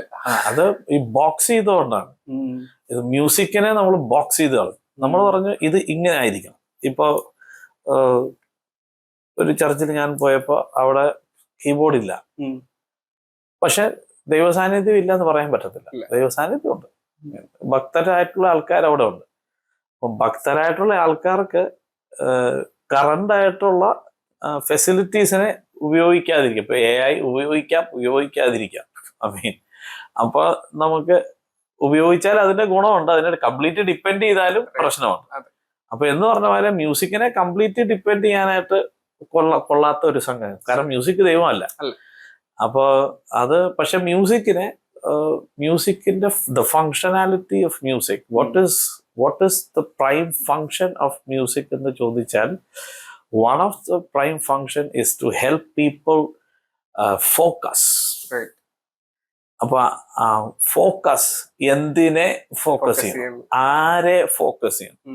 അപ്പൊ മ്യൂസിക്കിനെ തന്നെ ഫോക്കസ് ചെയ്യാനായിട്ടും മ്യൂസിക് തന്നെ ഒരു ദൈവമാകാറുണ്ട്. പക്ഷെ അപ്പൊ ഇസ്കിയ രാജാവൊക്കെ ചെയ്ത പോലെ നമ്മൾ വിഗ്രഹങ്ങളൊക്കെ എടുത്ത് കാട്ടിക്കളയണം. അപ്പൊ പക്ഷെ മ്യൂസിക്കിനെ കളയരുത്. കാരണം സ്വർഗത്തിൽ മ്യൂസിക് ഉണ്ട്, ദൈവം പാടുന്നു.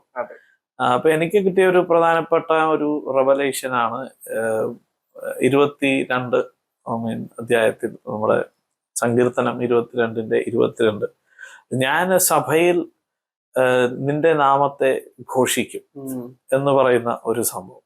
അപ്പൊ അത് മെസ്യാനിക് സാമാണ്. അപ്പോൾ എങ്ങനെ സഭയിൽ ഘോഷിക്കും? എൻ്റെ ഒരു ഇന്റർപ്രിട്ടേഷൻ, എനിക്ക് മനസ്സിലായത്, ഒരു അണ്ടർസ്റ്റാൻഡിങ് എന്ന് പറഞ്ഞാൽ, the spirit of Christ will come upon those who worship God in spirit and truth. അപ്പൊ നമ്മളിൽ കൂടെ പാടുന്നത് യേശു തന്നെയാണ് പിതാവിനോട്. അപ്പൊ if we make his praise glorious like this way, അപ്പൊ അങ്ങനെ നമുക്ക് ഒത്തിരി വ്യത്യാസങ്ങൾ വരുത്താൻ പറ്റും. പക്ഷെ നമ്മൾ എന്ത് ചെയ്യുന്ന വെച്ച് കഴിഞ്ഞാൽ, ട്രഡീഷണൽ പാട്ടുകളെ മാത്രം ആശ്രയിച്ച്, ആ രീതി മാത്രം ആശ്രയിച്ചപ്പോൾ നമ്മൾ ബോക്സ് ചെയ്യും. ബോക്സ് ചെയ്യുമ്പോൾ നമുക്ക് ആൾക്കാരുടെ ഇടയിലേക്ക് പോകാൻ പറ്റുന്നില്ല, ആൾക്കാരുടെ ഇടയിൽ ചെല്ലാൻ പറ്റുന്നില്ല. അപ്പൊ എനിക്ക് ഒരു സെലിബ്രേറ്റ് ക്രൈസ്റ്റ് എന്ന് പറഞ്ഞ ഒരു മീറ്റിംഗ് ഒരു സ്ഥലത്ത് നടത്തി. അത് നടത്തിയ ഒരു 1000 പേരൊക്കെ വരുന്ന ഒരു ഹാളായിരുന്നു. അപ്പൊ ആ ഹാളിനകത്ത് ഞാൻ പ്രതീക്ഷിച്ചത് ഫുൾ ഹാൾ ആളായിരുന്നു, ഫ്രീ ആയിരുന്നു മീറ്റിംഗ്. അത് ഒത്തിരി ഫണ്ടൊക്കെ മുടക്കി ചെയ്ത ഒരു മീറ്റിംഗ്. പക്ഷെ ഈ ബോക്സ്ഡ് മൈൻഡ് സെറ്റ് ഉള്ളതുകൊണ്ട് വന്നത് 125 പേരായിപ്പോയി.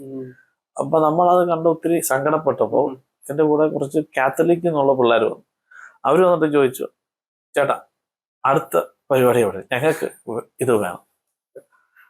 ഞാൻ പറഞ്ഞു, നീ നിന്റെ അച്ഛന്മാരോടും കന്യാസ്ത്രീമാരോടും ലീഡേഴ്സിനോടെല്ലാം പോയി പറ, വിജയ് ട്രാവൽ കൊച്ചിയിലാണെങ്കിൽ അവൈലബിൾ ആണ്, പറഞ്ഞാൽ മതി, എവിടെ ആണെങ്കിലും വരാം.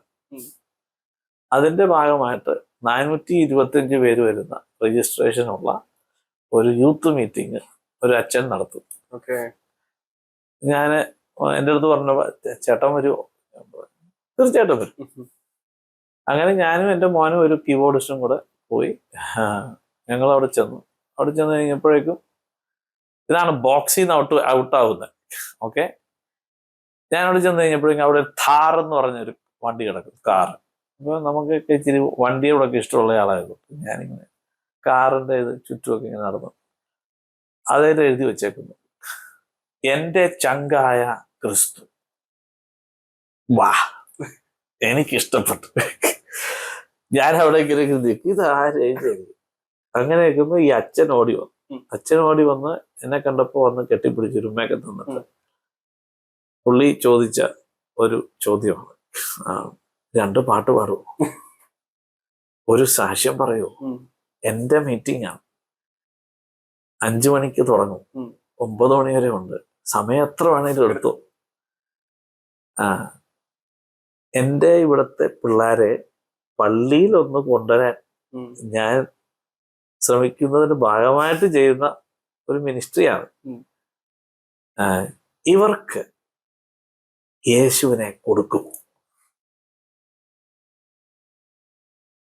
നമ്മൾ ജനറൽ കൺവെൻഷൻ നടത്തി എങ്ങനെ പോവാ, പോയിക്കൊണ്ടേയിരിക്കുക.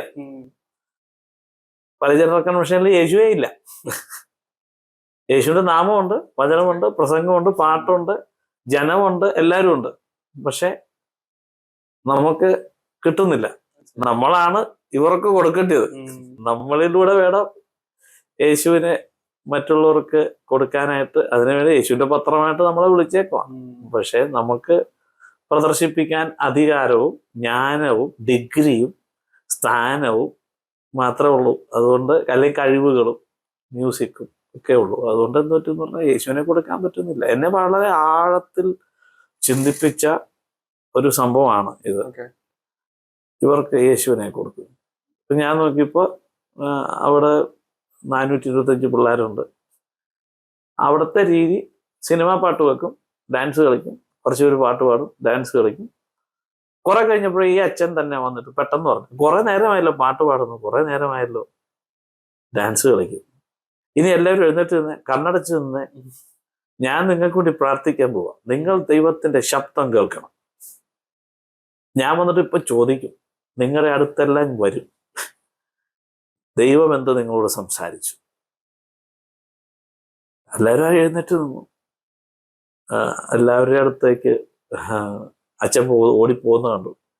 എല്ലാ 425 അടുത്തും പോയി. എന്താണ് ദൈവം സംസാരിച്ചത്? എന്താണ് പിള്ളേരെന്തെങ്കിലുമൊക്കെ പറഞ്ഞു കാണുമായിരിക്കാം.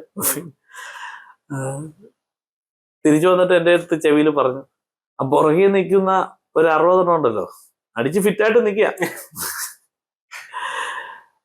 അപ്പൊ ഞാൻ എഴുന്നേറ്റപ്പോ ഞാൻ പറഞ്ഞു, ഈ പുറകിൽ നിൽക്കുന്ന 60 പേരുണ്ടല്ലോ, നിങ്ങളായിരുന്നു ഇവിടെ അടിപൊളി, നിങ്ങളാണ് ഇവിടെ ഡാൻസ് ചെയ്ത് പാട്ടൊക്കെ പാടി. പക്ഷെ നിങ്ങളോടൊരു കഥ എനിക്ക് പറയാനുണ്ട്. നിങ്ങൾ അത് കേൾക്കാനായി അവിടെ നിന്നാൽ ഒക്കത്തില്ല, നിങ്ങൾ മുമ്പോട്ട് വരണം എന്ന് പറയുമ്പോൾ അച്ഛൻ ചാടി കയറി സ്റ്റേജ് വന്നിട്ട് പറഞ്ഞു, എടാ അൽബി, കൊച്ചാപ്പി, എടാ ഇവിടെ വാടാ, എല്ലാം ഇവിടെ വാടാ. അവരെല്ലാം കൂടെ ഇവിടെ വന്നു. നമ്മുടെ കഥയും സാക്ഷിയും ഒക്കെ പറഞ്ഞപ്പോൾ പിള്ളേരൊക്കെ ഇരുന്ന് കരയുന്ന കണ്ടു, പെൺപിള്ളേർ പ്രത്യേകിച്ച്. അപ്പൊ അത് ഒരു നൺസ് ഒരു 15 പേരുണ്ടായിരുന്നു, അച്ഛന്മാരൊരു 3 പേരുണ്ടായിരുന്നു. അവരൊക്കെ ഇങ്ങനെ വരിയായിട്ട് നിന്നിട്ട് യേശുവിന്റെ സാന്നിധ്യം വളരെ മഹനീയമായിരുന്നു. ഞങ്ങൾ അനുഭവിച്ചായിരുന്നു. വളരെ സന്തോഷം. അപ്പൊ പ്രധാന ചോദ്യം എൻ്റെ ലൈഫിലുള്ളത്, ഈ ബോക്സ്, ഇതൊരു ബോക്സ് ആക്കി നമ്മൾ മാറ്റി. ഈ ബോക്സിൽ കുറെ രാജാക്കന്മാർ, ഇതെല്ലാം നമ്മളൊന്ന് ശ്രദ്ധിച്ചു നോക്കുന്ന ഉടനെ പല ബോക്സുകൾ ബാബേൽ ഗോപുരം പോലെ ആയിരിക്കുന്നു. അവിടെ യേശു അല്ല രാജാവ്. യേശുവിന്റെ പേരുണ്ട്, വചനമുണ്ട്, ഉപദേശമുണ്ട്, അടിസ്ഥാന ഉപദേശമുണ്ട്, വെളിപ്പാടുണ്ട്, എല്ലാം ഉണ്ട്. പക്ഷേ പലപ്പോഴും യേശുവിന്റെ കർത്തൃത്വത്തിന് കീഴിലൊന്നുമല്ല വണ്ടി പോകുന്നത്. എല്ലാം അവരവരുടെ ഇഷ്ടത്തിനും അവരവരുടെ ലാഭത്തിനും വേണ്ടി പോകുമ്പോഴേക്കും റിവൈവൽ മരിച്ചു പോകുന്നു. പിള്ളേരുടെ മേലുള്ള ഇൻഫ്ലുവൻസ് പോകുന്നു. ട്രഡീഷണൽ ഇൻഫ്ലുവൻസ് ഉണ്ട്, പക്ഷെ പിള്ളേരുടെ മേൽ ഇൻഫ്ലുവൻസ് ഇല്ല. ഈ അടുത്ത് എന്നെ വളരെ ദുഃഖിപ്പിച്ച, വളരെ പ്രയാസപ്പെടുത്തിയ ഒരു കാര്യമായിരുന്നു. 3 ആൺപിള്ളേരെ കോതമംഗലത്ത് പിടിച്ചു, പോലീസ് പിടിച്ചു, കഞ്ചാവ് വിറ്റതിന് പിടിച്ച. നോക്കി വന്നപ്പോൾ ഒരു 3 പാസ്റ്റേഴ്സിന്റെ പിള്ളേരാണ്. എങ്ങനെ അവിടെ എത്തി? ഞാൻ പിള്ളേരെ കുറ്റം പറയത്തില്ല, അവരാരെ എത്തിച്ചു, അവരവിടെ എത്താൻ കാരണം എന്തായിരുന്നു? എന്തുകൊണ്ട് അങ്ങനെ ഇൻഫ്ലുവൻസ് ചർച്ചിന് കുഞ്ഞുങ്ങളുടെ മേലില്ലാണ്ടായി? അങ്ങനെ ഇപ്പോൾ നടക്കുന്ന പല പ്രേമകഥകളും പല കാര്യങ്ങളും ഒക്കെ അറിയാമല്ലോ. പല വിധത്തിലുള്ള നമ്മുടെ ഇടയിൽ നിന്ന് പിള്ളേർ യേശു ഇല്ലാതെ ചോർന്നു പോകുന്നു. അതും ലീഡേഴ്സിന്റെ പിള്ളേർ തന്നെ 10ഉം 500ഉം ഒക്കെ പോയ കഥയാണ്. ഞെട്ടിപ്പിക്കുന്ന വിവരങ്ങളാണ് നമ്മളെ. ഇപ്പൊ ഇൻഫ്ലുവൻസ് യേശുവിന്റെ ഇൻഫ്ലുവൻസ് ബോക്സിനകത്ത് ഇല്ലാണ്ടാവുമ്പോൾ കർത്താവ് തന്നെ പറയും, എന്നാ പിന്നെ നീ നടത്തിക്കോ. ദൈവം കർത്താവ് മാറിയിരിക്കും. അപ്പൊ ഇത് എനിക്കും സംഭവിക്കാം. അത് ഞാൻ പറയുന്ന സംഗീതത്തിലോ എഴുത്തിലോ പ്രസംഗത്തിലോ എനിക്കും സംഭവിക്കാമെന്ന് വിചാരിച്ച് ഞാൻ എന്നെ തന്നെ പരിശോധിച്ച് മുമ്പോട്ട് പോയാൽ ദൈവം സഹായിക്കും. എക്സഡസ് ചർച്ച് കോ-ഫൗണ്ട് ചെയ്തു. സോ ആ ഒരു സ്റ്റെപ്പിലോട്ട് എങ്ങനെ എത്തിപ്പെട്ടെ? എത്തിപ്പെടാനായിട്ട് ശരിക്കും പറഞ്ഞാൽ എക്സോഡസിനെ കുറിച്ചുള്ള ഒരു ദൈവ പദ്ധതി, അത് എക്സോഡസിലുള്ളവർക്ക് തന്നെ അറിയാമോ എന്ന് എനിക്കറിയത്തില്ല. അവർ പറയുന്നു ഭയങ്കര സംഭവം എന്നൊക്കെ പറയും. ഞാൻ അടക്കമുള്ള ഗ്രൂപ്പാണ് ഈ പറയുന്നത്. എക്സോഡസ് ഉണ്ടാകാനായിട്ട് ദൈവം 40 കൊല്ലമായിട്ട് ദൈവം ഒരുക്കി കൊണ്ടുവന്ന ഒരു സംഭവമാണ്. ഔട്ട് ഓഫ് ദ ബോക്സ് ഒരു റിവൈവൽ ആരംഭിക്കാൻ വേണ്ടി കൊച്ചിയിൽ ഉണ്ടായ ഒരു ഗ്രൂപ്പാണിത്. അത് എൻ്റെ ഒരു നോട്ടത്തിൽ സിംഗുലാർ ലീഡേഴ്സിനെ കൊണ്ട് ദൈവത്തിന് അവരോട് നീരസം തോന്നുമാറ് പ്രവർത്തിച്ചതുകൊണ്ട് ഞങ്ങളെ 4 ഫ്രണ്ട്സിനെ 4 മ്യൂസീഷ്യൻസിനെ ബാൻഡ് ദൈവം ഒരുക്കി ഇങ്ങനെ കൊണ്ടുവന്നു. ഞാനവിടെ ബാൻഡ് തുടങ്ങുന്ന ഉടനെ മറ്റുള്ളവരെല്ലാം ഞാനൊരു പിന്മാറ്റക്കാരൻ, അവര് ഒന്നും ബോണഗിയാനല്ല. എന്നാൽ അവര് ഇൻ ദ പ്രോസസ് ഞാൻ മ്യൂസിക്കിന് വേണ്ടി നിന്നപ്പോൾ ഇവരെല്ലാം മൂക്കേറിട്ട് പിടിച്ച പോലെ ഇവരെല്ലാം വീണ്ടും ജനിക്കാൻ ഇടയായി. അവരെല്ലാം പാസ്റ്റേഴ്സായി. അവരെല്ലാം സുവിശേഷ വേലയ്ക്ക് ഇറങ്ങി കൃപാവരങ്ങൾ പ്രാപിച്ചു. പല കാര്യങ്ങളൊക്കെ ഉണ്ടായി. അങ്ങനെ വന്നപ്പോൾ ഇവര് മുഖാന്തരമാണ് ഞാൻ പിന്നെ രണ്ടാമത് മിനിസ്ട്രിക്കകത്ത് കയറുന്നത്. ഇവരില്ലെങ്കിൽ ഞാൻ ഒരിക്കലും വരത്തില്ല. അപ്പൊ ഇവരാണ് അതിന് മുഖാന്തരം. എൻ്റെ വിവാഹം നടക്കാൻ എല്ലാം കാരണം ഈ സഹോദരന്മാരാണ്. അപ്പൊ അവരാണ് അത് നടത്താനും. കാരണം അന്ന് എനിക്ക് ഒത്തിരി നീണ്ട മുടിയും ഒക്കെ ഉണ്ട്. അപ്പോൾ എൻ്റെ അപ്പച്ചനാണെങ്കിൽ നീ വിശ്വാസിയെ മാത്രം കല്യാണം കഴിക്കാൻ പാടുള്ളൂ നിർബന്ധം. എനിക്ക് അങ്ങനെയൊന്നുമില്ല, ആരെ കിട്ടിയാലും കുഴപ്പമില്ല എന്നുള്ള മട്ടിലായിരുന്നു. പക്ഷെ അപ്പച്ചൻ ഒത്തിരി പ്രാർത്ഥിച്ചുകൊണ്ടായിരിക്കും അങ്ങനെ. അപ്പൊ ആ വിവാഹം നടത്തപ്പോൾ നമ്മുടെ ലൈഫിനെ വളരെ ബിൽഡ് ചെയ്യാനായിട്ട് ദൈവം ഉപയോഗിച്ച ഒരു കൂട്ടായ്മയാണ്. ഞാൻ പറയുന്നത് മുഴുവൻ സഭയുടെ കൂട്ടായ്മയല്ല, ഞങ്ങൾ 4 പേരെന്നുള്ളൂ. അപ്പൊ ആ കൂട്ടായ്മ പിന്നീട് വന്നു കഴിഞ്ഞപ്പോഴേക്കും ആ ഒരു യൂത്ത് മിനിസ്ട്രി എന്നുള്ള ലൈനിൽ പോയിക്കൊണ്ടിരുന്നു. അപ്പൊ അത് ഒന്ന് രജിസ്റ്റർ ചെയ്തു. രജിസ്റ്റർ ചെയ്തപ്പോൾ അതിനകത്ത് ഞാനും എൻ്റെ വേറൊരു മാത്യു എന്ന് പറഞ്ഞ 2 പേരും ഞങ്ങൾ ആ ഓർഗനൈസേഷനിൽ ഇല്ല. അത് 2 പേര് കൈകാര്യം ചെയ്തു. അപ്പൊ അങ്ങനെ മുമ്പോട്ട് പോയി. അപ്പൊ പക്ഷെ നമ്മളാണ് ഇതിന്റെ കോ-ഫൗണ്ടർ. 4 പേരിൽ ഒരാൾ കോ-ഫൗണ്ടറാണ്. പിന്നെ എല്ലാത്തിന്റെ ഫൗണ്ടർ എന്ന് പറഞ്ഞ കർത്താവല്ലേ ഏറ്റവും വലിയ ഫൗണ്ടേഷൻ. ഇനിയിപ്പോ നമ്മൾ ഇതിനെ തൂക്കി പിടിച്ച് നിൽക്കണ്ട എന്നുള്ളൊരു ഇതാണുള്ളത്. ഇപ്പൊ റെജി മരിച്ചുപോയി, കഴിഞ്ഞ വർഷം മരിച്ചാണ്. ഞങ്ങൾ കോ-ഫൗണ്ടേഴ്സ് എന്ന നിലയിൽ 4 പേരുണ്ട്. അതിലൊരാൾ മരിച്ചു, ഒരാൾ ഇപ്പൊ ലീഡ് ചെയ്യുന്നു. എബി ഇപ്പോ ലീഡ് ചെയ്യുന്നു. ഞാൻ പിന്നെ എനിക്ക് ഒത്തിരി പുറത്തൊക്കെ മിനിസ്ട്രികൾ ഉള്ളതുകൊണ്ട് നമ്മൾ ഔട്ട് ഓഫ് ദ ബോക്സ് ആയതുകൊണ്ട് ഇപ്പൊ ഈ പ്രാവശ്യം ഉണ്ടായതേ നമ്മുടെ ഇതിനൊരു പത്രസമ്മേളനം വിളിച്ചായിരുന്നു. ഈ 4 പാട്ടിന്റെ ഇതിന്. അത് എൻ്റെ ലൈഫിൽ വളരെ ഭയങ്കര പ്രധാനപ്പെട്ട ഒരു മീറ്റിംഗ് ആണ്. അത് 30 പത്രക്കാരുണ്ടായിരുന്നു. നമ്മള് Manorama, reporter, Mathrubhumi, media 1, ACV, ഇത്രയും ഇതിനകത്ത് നമ്മുടെ ഇത് വന്നു. മീറ്റിങ്ങിന്റെ അതിന്റെ റിപ്പോർട്ട് വന്നു. ന്യൂസ് ചാനലിൽ വന്നായിരുന്നു ഓൾറെഡി. പിന്നെ ബാക്കി പത്രക്കാരും വന്നു. അപ്പൊ അതിന് 10 ഏർലി ലൈഫ് എന്ന് പറഞ്ഞ പോലത്തെ ആൾക്കാരുടെ കൂടെ പണ്ട് വർക്ക് എക്സ്പീരിയൻസ് നമ്മുടെ കൂടെ വർക്ക് ചെയ്തപ്പോൾ ഉണ്ടായ അപ്പൊ അത് സിജോയ് വർഗീസ്, പിന്നെ ദീപക് ദേവ്, പിന്നെ ലിയോ തദേവൂസ്, അവർ 3 പേരും എൻ്റെ കൂടെ വർക്ക് ചെയ്തിട്ടുള്ളൂ. പിന്നെ അവിടെ നിയോ ഫിലിം സ്കൂളിന്റെ ഡയറക്ടർ ജെയിൻ ജോസഫ്, പിന്നെ സിബി മലയിലും ഉണ്ടായിരുന്നു. പിന്നെ മർത്തോമയിൽ ഒരു അച്ഛനായിരുന്നു ഞാൻ മെസ്സേജിന് വേണ്ടി വിളിച്ചത്. ഇപ്പം എല്ലാം 5 മിനിറ്റ് ഒരു കോർപ്പറേറ്റ് ഇവന്റ് ആയിരുന്നു. 120 പേർക്ക് വേണ്ടിയുള്ള. പിന്നെ ആ മീറ്റിംഗ് നമുക്ക് എൻ്റെ LKGയിലെ ഫ്രണ്ട്സ് ഉണ്ടായിരുന്നു, ഹൈസ്കൂളിലെ ഫ്രണ്ട്സ് ഉണ്ടായിരുന്നു, എൻ്റെ വിശ്വാസികളല്ലാത്ത ബന്ധുമിത്രാദികൾ അവരുണ്ടായിരുന്നു, പ്രൊഫഷണൽ മ്യൂസിക്കിന്റെ നമ്മുടെ ശിഷ്യന്മാരുമായിട്ട് പിള്ളേരുണ്ടായിരുന്നു. അതൊരു 120 പേര് ഉള്ള ഒരു നിയോസ് ഫിലിം സ്കൂളിൽ വെച്ച് നടന്നത്.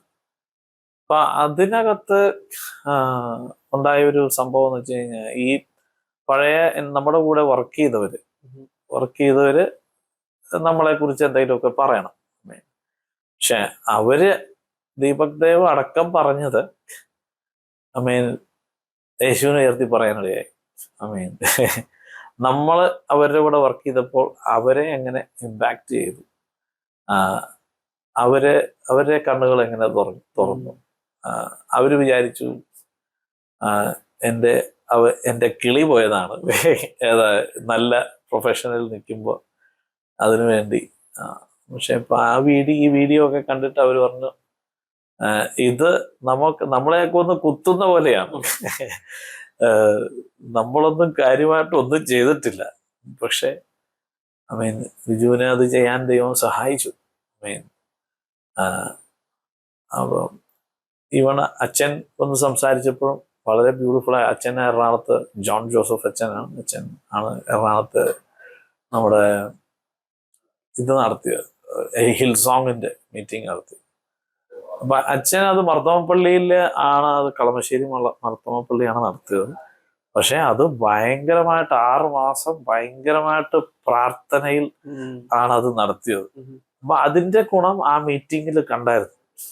കാരണം ആ മീറ്റിംഗ് ഭയങ്കര പ്രൊഫഷണലി ബ്രില്യൻറ്റ്. ഒരുവിധ പ്രശ്നങ്ങളും ഉണ്ടായില്ല. നല്ല ക്രൗഡ് വന്നു. എല്ലാം കൊണ്ടും നല്ല അനുഗ്രഹിക്കപ്പെട്ട ഒരു മീറ്റിംഗ് നടത്തി. അത് നമ്മുടെ സമൂഹത്തിൽ നിന്ന് നടത്തേണ്ടതായിരുന്നു. നമുക്ക് ഇതൊന്നും ചെയ്യാൻ താല്പര്യമില്ലാത്തതുകൊണ്ട് കണ്ടോ അത് വേറെ ആൾക്കാർ നടത്തി.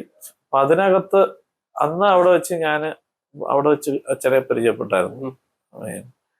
അപ്പൊ അതൊരു വലിയ അത്ഭുതമായിരുന്നു, അവിടെ കാണാനും പരിചയപ്പെടാനും. അപ്പൊ അതുകൊണ്ടാണ് പിന്നെ അങ്ങനെ ഒരു കണക്ടിവിറ്റി വന്നത്. പക്ഷെ എനിക്ക് പറയാനുള്ളത്, നമ്മള് ഈ വേർപാടെന്ന് പറഞ്ഞ ഉപദേശം ഈവിളുമായിട്ടാണ് വേർപെടുന്നത്, പാപവുമായിട്ടാണ് വേർപെടുന്നത്. യേശു പാപത്തെ വെറുക്കുന്നു, പക്ഷെ പാപിക്ക് വേണ്ടി മരിക്കുകയും ചെയ്തു. അപ്പൊ നമ്മളെ ഈ ബോക്സ്ഡ് കൾച്ചറിനകത്ത് ആൾക്കാരുമായിട്ട് യാതൊരു ബന്ധവും ഇല്ലാത്തതുപോലെ, സെക്യുലർ ആയിട്ടുള്ളതാണെങ്കിലും നെയ്ബേഴ്സ് ആണെങ്കിലും ബന്ധുമിത്രാദികളാണെങ്കിലും നമുക്ക് ഒരു ബന്ധവും ഇല്ല. നമ്മൾ ഈ ബോക്സിനകത്ത് കിടന്ന് കറങ്ങുവാണ്. അപ്പോൾ അതുകൊണ്ട് റിവൈവലൊക്കെ മരിച്ചുപോയിട്ട് വർഷങ്ങളായി. ബയോളജിക്കൽ ബോണഗിയാൻ പിള്ളേരുണ്ടാവുന്നു, പക്ഷെ അവർക്ക് എക്സ്പീരിയൻഷ്യൽ ഇന്റിമസി ഇല്ല. അപ്പച്ചന്മാർക്ക് ഉണ്ടായിരുന്ന തീഷ്ണതയില്ല. അവർക്കുള്ള കമ്മിറ്റ്മെന്റ്, പാഷൻ ഒന്നും കാണാനില്ല. എങ്ങനെയൊക്കെ ജീവിച്ചു വന്നു, നിങ്ങളുടെ വീട്ടിൽ ഇങ്ങനെയായിരുന്നു. അതുകൊണ്ട് ഞങ്ങൾ തലമുറയായി നമ്മൾ ബോണഗിയാനാണെന്ന് പറയുന്നു, പക്ഷെ യേശുവിനെ കാണാനുമില്ല. സെക്യുലർ സോങ്സ് എപ്പോഴും കേൾക്കുമോ? സെക്യുലർ സോങ്സ് ആയിട്ട് ഇപ്പൊ കേൾക്കാറില്ല, പക്ഷെ സെക്യുലർ മ്യൂസിക്, ഈ മോഡേൺ മ്യൂസിക്, ഇൻസ്ട്രുമെന്റൽ മ്യൂസിക് ഭയങ്കരമായിട്ട് കേൾക്കണം. അല്ലെങ്കിൽ കേട്ടില്ലെങ്കിൽ നമുക്ക് ഇപ്പൊ എന്തുവാ സംഭവിക്കുന്നതെന്ന് നമുക്കറിയത്തില്ല. ഇപ്പൊ ഞാൻ US പോയിട്ട് ഗ്രാമി ലെവൽ മ്യൂസീഷ്യൻസിന്റെ കൂടെ തന്നെയാണ് വർക്ക് ചെയ്യുന്നത്. അതൊന്നും ഇറക്കാനൊന്നും പറ്റിയിട്ടില്ല. ഇപ്പൊ ഇറക്കിയ വീഡിയോ ഇല്ലെങ്കിൽ ഇറക്കാൻ ബുദ്ധിമുട്ടുണ്ട്. നമ്മൾ വന്ന കാലഘട്ടത്തിൽ CD നിന്നുപോയി, കാസറ്റ് ഇല്ലാണ്ടായി, മ്യൂസിക് ഷോപ്സ് ഇല്ലാണ്ടായി.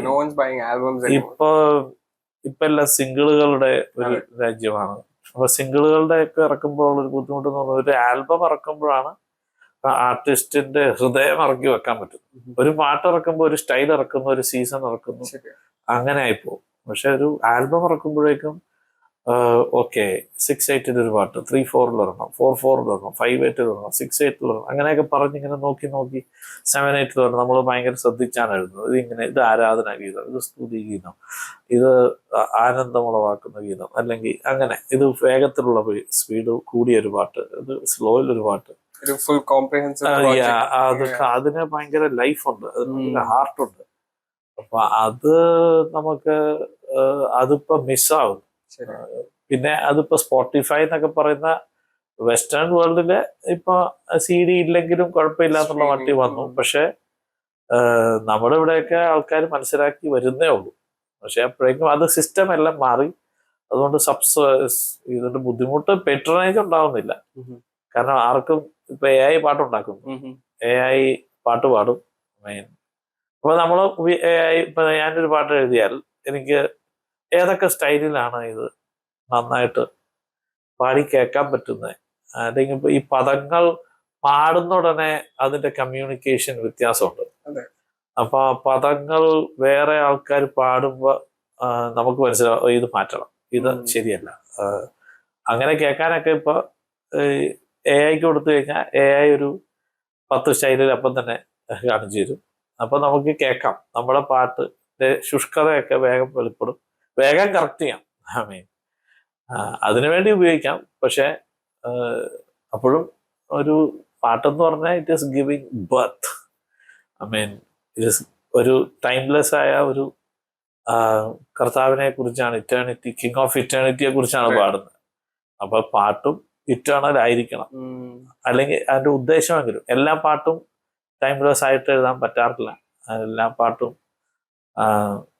കൃപയാൽ ആണ് നല്ല പാട്ടെന്ന് പറഞ്ഞാൽ എൻ്റെ ഒരു നോട്ടത്തിൽ ഒരു നല്ല പീസ് ഓഫ് മ്യൂസിക് എന്ന് പറഞ്ഞാൽ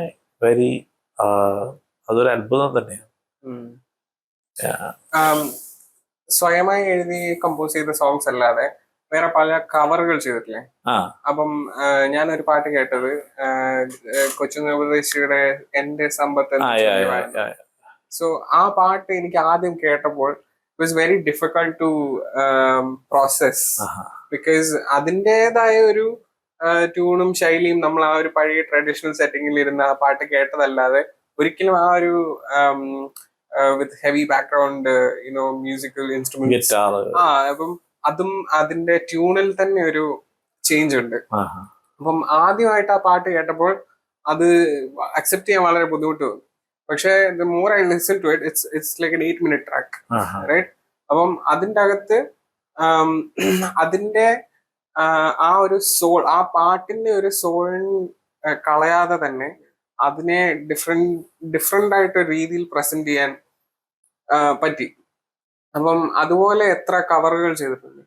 അങ്ങനെ അതൊരു ക്ലാസിക് മയസ്ത്രോസ് എന്ന് പറയുന്ന നമ്മുടെ അപ്പച്ചന്മാരോടുള്ള ഒരു ബഹുമാനത്തിൽ ചെയ്ത ഒരു പാട്ടാണ്. അത് ആക്ച്വലി ചെയ്യാൻ കാരണം, ഒരിക്കൽ TC ജോഷുവ എന്ന് പറയുന്ന വാഴ്ത്തുന്ന യേശുരാജനെ, അത് എഴുതി അപ്പച്ചൻ ഒരു ദിവസം ഇരുന്ന് ഇങ്ങനെ TV-യിൽ ഇരുന്ന് പെട്ടെന്ന് കരുണാമയനെ കണ്ടു.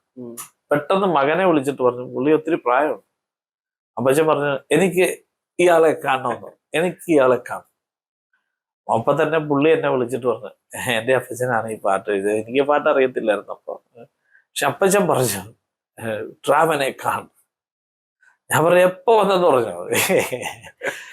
അപ്പൊ ആൾക്കാർക്ക് അറിയത്തില്ല, നമുക്ക് അപ്പച്ചന്മാരൊക്കെ ആയിട്ട് ഇപ്പോഴും നല്ല കട്ട ബന്ധമുണ്ട്. ഞാൻ ഒരുപാട് സമയം പ്രാർത്ഥനയിലൊക്കെ അവരായിട്ട് ഇപ്പോഴും ചെലവഴിക്കാറുണ്ട്. അപ്പൊ ഞാൻ പറഞ്ഞിട്ട് പിറ്റേ ദിവസം തന്നെ ട്രെയിനിൽ കയറി തിരുവനന്തപുരത്ത് പോയി പുള്ളിയെ കണ്ടു. പുള്ളി എൻ്റെ തലക്കൈ വെച്ച് പ്രാർത്ഥിച്ച് എന്നെ അനുഗ്രഹിച്ചു. അതൊക്കെ ഒരു വലിയ ഭാഗ്യമായിട്ട് ദൈവം തന്നായിട്ട് തന്നെ പറഞ്ഞു.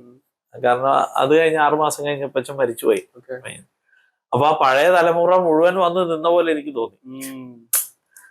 അപ്പൊ ഞാൻ വിചാരിച്ചു, ഇത് പാട്ടാക്കണം, ഇത് അപ്പച്ചന്റെ പാട്ട് എന്ന് പറഞ്ഞാൽ അപ്പച്ചന്റെ മോളെ കൊണ്ട് പാടിച്ചിട്ട് ആ ട്യൂണാണ് പാടിയത്. എനിക്ക് അറിയത്തില്ല പാട്ട്. അപ്പൊ ആ മോള് പാടിത്തന്നത് കേട്ടു, പാടി. പിന്നെ വന്നപ്പോ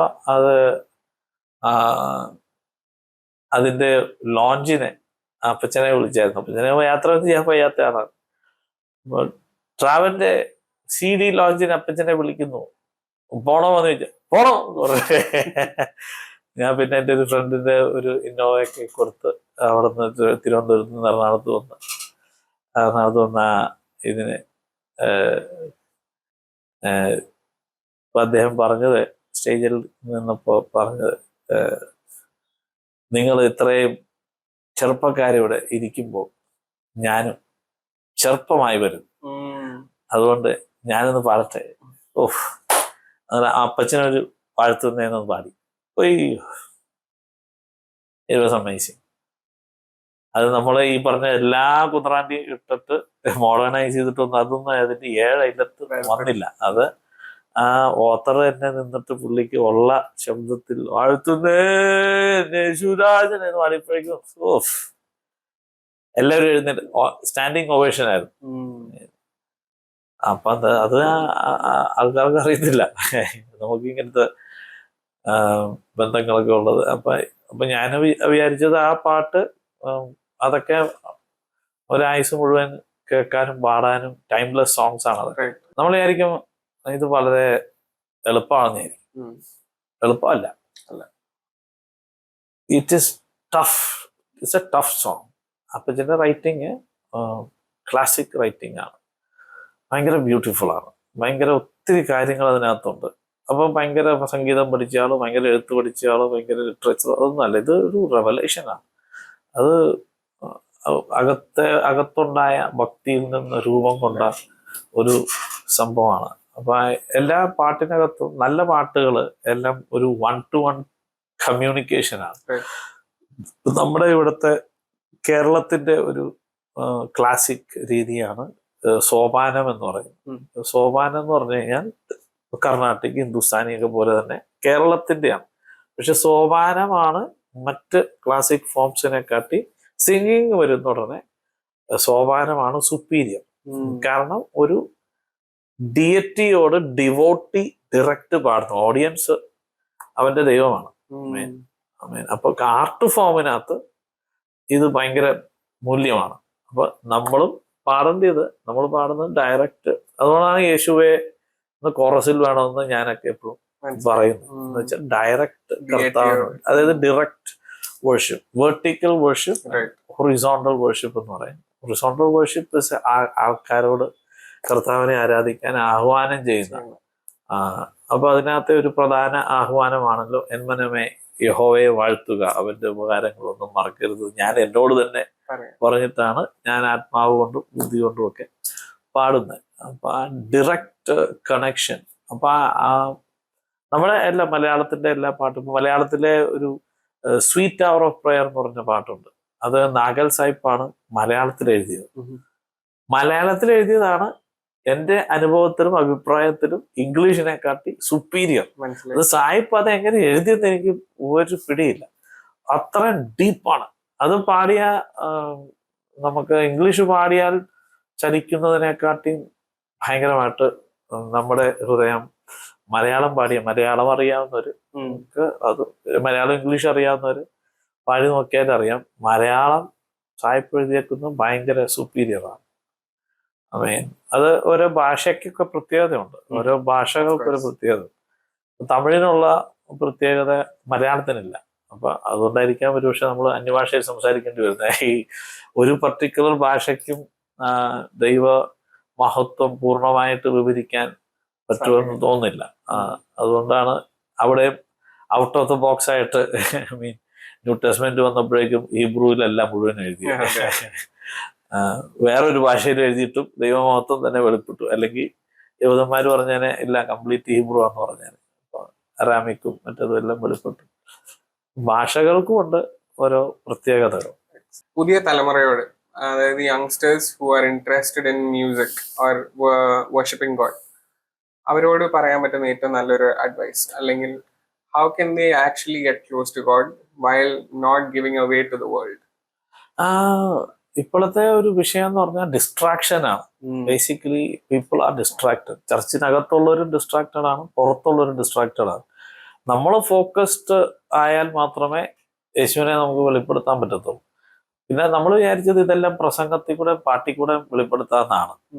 ഒരു ഇൻഫർമേഷൻ ആണ് ക്രിസ്തുവിന്റെ സുവിശേഷം എന്ന് വിചാരിക്കരുത്. You are the message of the cross. നമ്മൾ നടക്കുമ്പോൾ ഒരു മെസ്സേജാണ്, നമ്മൾ ഇരിക്കുമ്പോൾ ഒരു മെസ്സേജാണ്, നമ്മുടെ മുഖഭാവം ഒരു മെസ്സേജാണ്. റിയാക്ഷൻ, പ്രൊആക്ഷൻ, പ്ലാൻ, നമ്മുടെ വോയിസിന്റെ എങ്ങനെയാണ് നമ്മൾ സംസാരിക്കുന്നത്, നമ്മൾ ഉടുക്കുന്ന വസ്ത്രം, അല്ലെങ്കിൽ ഇതെല്ലാം ഒരു മെസ്സേജാണ്. അപ്പൊ ഈ മെസ്സേജ് ഇല്ലാതെ മൊത്തം പ്രസംഗവും പാട്ടുമാക്കി കഴിഞ്ഞു കഴിഞ്ഞാൽ നമ്മൾ ഒത്തിരി ഡിസ്ട്രാക്റ്റഡ് ആവും. പുതിയ ജനറേഷനിൽ പഴയ ജനറേഷനെക്കാട്ടിയും ഒത്തിരി ഡിസ്ട്രാക്ഷനാണ് ഡിസെപ്ഷൻ. അപ്പൊ നമ്മൾ ഈ ലോകത്തിലാണ് ജീവിക്കുന്നതെങ്കിലും നമ്മൾ ഈ ലോകക്കാരല്ല. നമ്മൾ സ്വർഗത്തിലെ സ്വർഗീയ പൗരന്മാരാകുവാൻ, വിൺമയന്മാരാകുവാൻ യേശു മൺമയനായി നമുക്ക് വേണ്ടി എന്നുള്ള ആ ഒരു ഫോക്കസിലേക്ക് വരാൻ പേഴ്സണലായിട്ട് നമ്മൾ സീക്ക് ചെയ്യണം. ഇതിപ്പോ ഒരു പ്രശ്നം പറ്റിയേക്കുന്നതെന്ന് പറഞ്ഞാൽ നമ്മൾ ബൈബിൾ കോളേജിൽ നിന്ന് ഇറങ്ങി വരുന്നത് ഒരു 5% എത്തിയസ്റ്റാണ്. കട്ട എത്തിയസ്റ്റ് തന്നെയാണ് ഇറങ്ങി വരുന്നത്. അപ്പൊ അതിന് കാരണം എത്തിയസ്റ്റിക് തിയോളജിയെ കൗണ്ടർ ചെയ്യാനായിട്ട് അത് പഠിപ്പിച്ചതാണ് അക്കാഡമിക്സ്. പക്ഷെ പഠിച്ച് ഒരു 7 PhD എത്തി കഴിഞ്ഞപ്പോഴേക്കും ലാത്ത് കട്ട എത്തിയസ്റ്റ് ആയി പോയ ആൾക്കാരെ കുറിച്ച് ഞാൻ കേട്ടിട്ടുണ്ട്. അപ്പൊ എല്ലായിടത്തും ഉണ്ട് എത്തിയസം. ഇപ്പൊ ഏറ്റവും കൂടുതൽ 12-1 യൂദാസ് ആണല്ലോ. ചർച്ചിനകത്ത് തന്നെ ഇരിപ്പുണ്ട് ആന്റൈ ക്രിസ്ത്യനും. അന്തക്കാലം മുതലേ ഉണ്ടെന്ന് യോഹന്നാൻ എഴുതിയിട്ടുണ്ട്.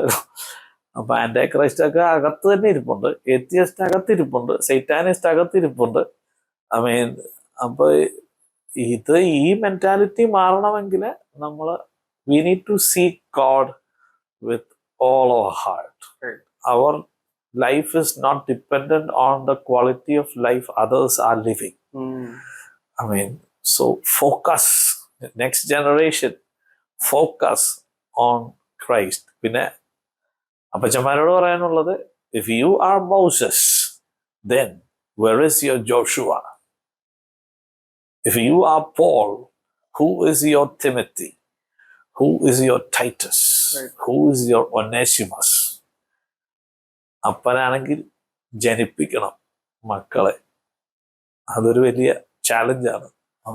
എല്ലാവർക്കും, എനിക്ക് എത്ര പേരുണ്ട്, എത്ര ട്രാവന്മാരുണ്ട് എന്ന് ചോദിച്ചാൽ നമുക്ക് തന്നെ പറയാൻ പേടിയാണ്. ഒരു പയ്യന് വന്നിട്ട് പറഞ്ഞു, അച്ഛാ എനിക്ക് അച്ഛൻ്റെ ശിഷ്യനാണോ എന്ന് പറഞ്ഞു. ഞാൻ പറഞ്ഞു, എൻ്റെ മോനെ ദയവായിട്ടാകരുത്, എൻ്റെ ഉടായ്പല്ല നീ പഠിക്കും. അതുകൊണ്ട് നമുക്ക് ഒരുമിച്ച് കർത്താവിന്റെ ശിഷ്യനാകാൻ ആത്മാർത്ഥമായിട്ട് ഏൽപ്പിക്കപ്പെടാം.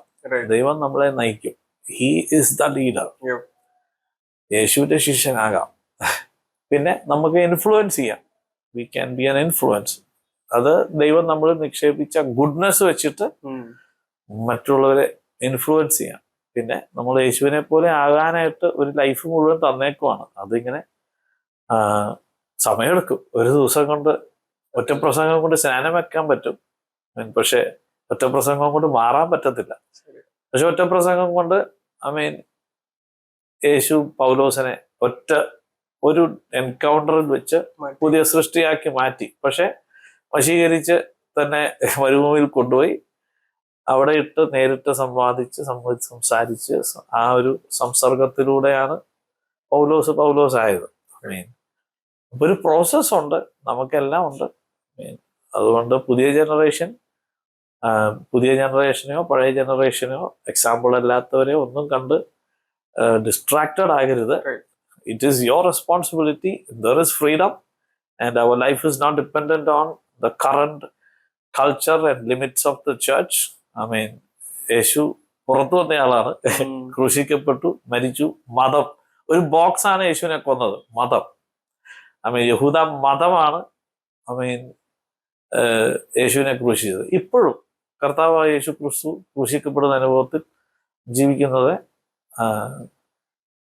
പലപ്പോഴും ഈ മതം നമ്മൾ ഉണ്ടാക്കുന്നതുകൊണ്ടാണ്. എനിക്കും എൻ്റെ ഒരു മതം ഉണ്ടാക്കാം, എൻ്റെ അഭിപ്രായങ്ങൾ കൊണ്ട് ഒരു സംഭവം ഉണ്ടാക്കാം. പക്ഷെ അതൊന്നും ദൈവരാജ്യത്തിൻ്റെ ആയിരിക്കത്തില്ല, ദൈവത്തിന്റെ ആജ്ഞയുടെ ഉദ്ദേശത്തിലായിരിക്കത്തില്ല, ദൈവോദ്ദേശത്തിലായിരിക്കത്തില്ല. നമ്മൾ പറയുന്നതെല്ലാം വേർഡ് തന്നെ ആയിരിക്കും, പക്ഷെ പറയുന്ന വേർഡിന്റെ ഉദ്ദേശം ഹൃദയശുദ്ധിയും നിർവ്യാജ വിശ്വാസവും സ്നേഹവും ഭക്തിയും കൃപയൊന്നും അല്ലെങ്കിൽ നമ്മുടെ മതത്തിൽ യേശു ആയിരിക്കത്തില്ല. നമ്മുടെ മതത്തിന്റെ തല നമ്മൾ തന്നെ ആയിരിക്കും. യേശു തലയായ ദൈവരാജ്യത്തിൽ തന്നെ ജീവിക്കാൻ നമ്മൾ കർത്താവിനെ അന്വേഷിച്ചാൽ മതി. ഇതൊന്നും തടസ്സമല്ല. നമ്മളൊക്കെ കംപ്ലീറ്റ്ലി റിജക്റ്റഡ് ആയ ഈ 25 കൊല്ലം എങ്ങനെ മിനിസ്ട്രിയിൽ നിന്നെന്ന് ഞാൻ നോക്കുമ്പോൾ, ഞാൻ മ്യൂസിക്കിൽ ഒരു തുള്ളി പോലും കോംപ്രമൈസ് ചെയ്തിട്ടില്ല. എൻ്റെ കൂടെ വർക്ക് ചെയ്യുന്നതെല്ലാം ഏറ്റവും വേൾഡ് ക്ലാസ് ആൾക്കാരാണ് എൻ്റെ കൂടെ വർക്ക് ചെയ്യുന്നത്. അതിന് ഇത് വെറും ചെലവ് എന്തിന് എന്ന് യൂദാസ് ചോദിച്ചതുപോലെ പലപ്പോഴും ചോദിക്കാറുണ്ട് ആൾക്കാർ. നിങ്ങൾ ഉണ്ടംപുരി ബീഹാറിലേക്കാണ് കൊടുത്തു വിടേണ്ടത്. അത് കൊടുത്തു വിടേണ്ടവർ കൊടുത്തു വിട്ടോട്ടെ, അത് ചെയ്തോട്ടെ. ആ സൽപ്രവൃത്തിക്കായി നിയോഗിച്ചവർ അത് ചെയ്യട്ടെ. പക്ഷെ എന്നെ ഇതിനെ വിളിച്ചേക്കുക, ഞാനിത് ചെയ്യും. അത് ചെയ്യാൻ എന്ത് ത്യാഗം സഹിക്കാൻ ഞാൻ തയ്യാറാണ്. അതുകൊണ്ട് കൃപയാൽ ദൈവം സസ്റ്റെയിൻ ചെയ്തു. പക്ഷെ ഓരോ പ്രാവശ്യം ചെയ്യുമ്പോൾ നമ്മൾ നോക്കുന്നുണ്ട്, ഓക്കെ, ഇത് ഇത്രയും പേര് കണ്ടു, ഇത്രയും പേരെ ഇൻഫ്ലുവൻസ് ചെയ്യുന്നുണ്ട്. അത് തന്നെ ഇപ്പൊ സോഷ്യൽ മീഡിയ ഒരു പുഹയാണ്.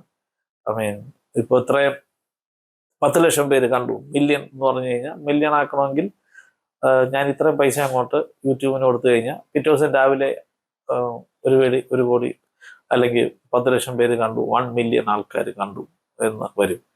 പക്ഷെ ഓർഗാനിക് എന്ന് അതിൻ്റെ അകത്ത് തന്നെ ഉണ്ട് കാൽക്കുലേഷൻ. ഓർഗാനിക് ആയിട്ട് എത്ര പേര് കണ്ടു എന്ന് നോക്കുമ്പോഴേക്കും അത് ഒരു 5000 പേരായിരിക്കും കണ്ടത്. അപ്പൊ പൈസ വെച്ച് പല കളിയും കളിക്കാൻ പറ്റും. അപ്പൊ അതുകൊണ്ട് എന്തുകൊണ്ടുണ്ടാവുന്നതെന്ന് പറഞ്ഞു കഴിഞ്ഞാല് അത് ജനവും അതിന് കാരണമാണ്. ജനം പറയും 10 ലക്ഷം പേര് കണ്ടതേ ഞാൻ കാണും, ബാക്കിയെല്ലാം ചവറാണ്, ഇത് ഇത്രയും പേരെ കണ്ടിട്ടുള്ളൂ. പാസ്റ്റർമാര് ആർട്ടിസ്റ്റുകളെ വിളിക്കുമ്പോൾ അവര് നോക്കുന്നുണ്ട് എത്ര വ്യൂവേഴ്സ് ഉണ്ട്, അവര് നോക്കുന്നുണ്ട്. അവർക്കറിയത്തില്ല ഇത് പൈസ കൊടുത്ത് വ്യൂവർഷിപ്പ് ഉണ്ടാക്കാം. പക്ഷെ അല്ലാതെ യഥാർത്ഥമായിട്ടും ഉണ്ടാവുന്നതും ഉണ്ട്, ഇല്ലെന്ന് പറയാൻ പറ്റത്തില്ല. ഐ മീൻ നാച്ചുറലി വൈറൽ, ജനത്തിന് ഇഷ്ടപ്പെട്ടിട്ട്.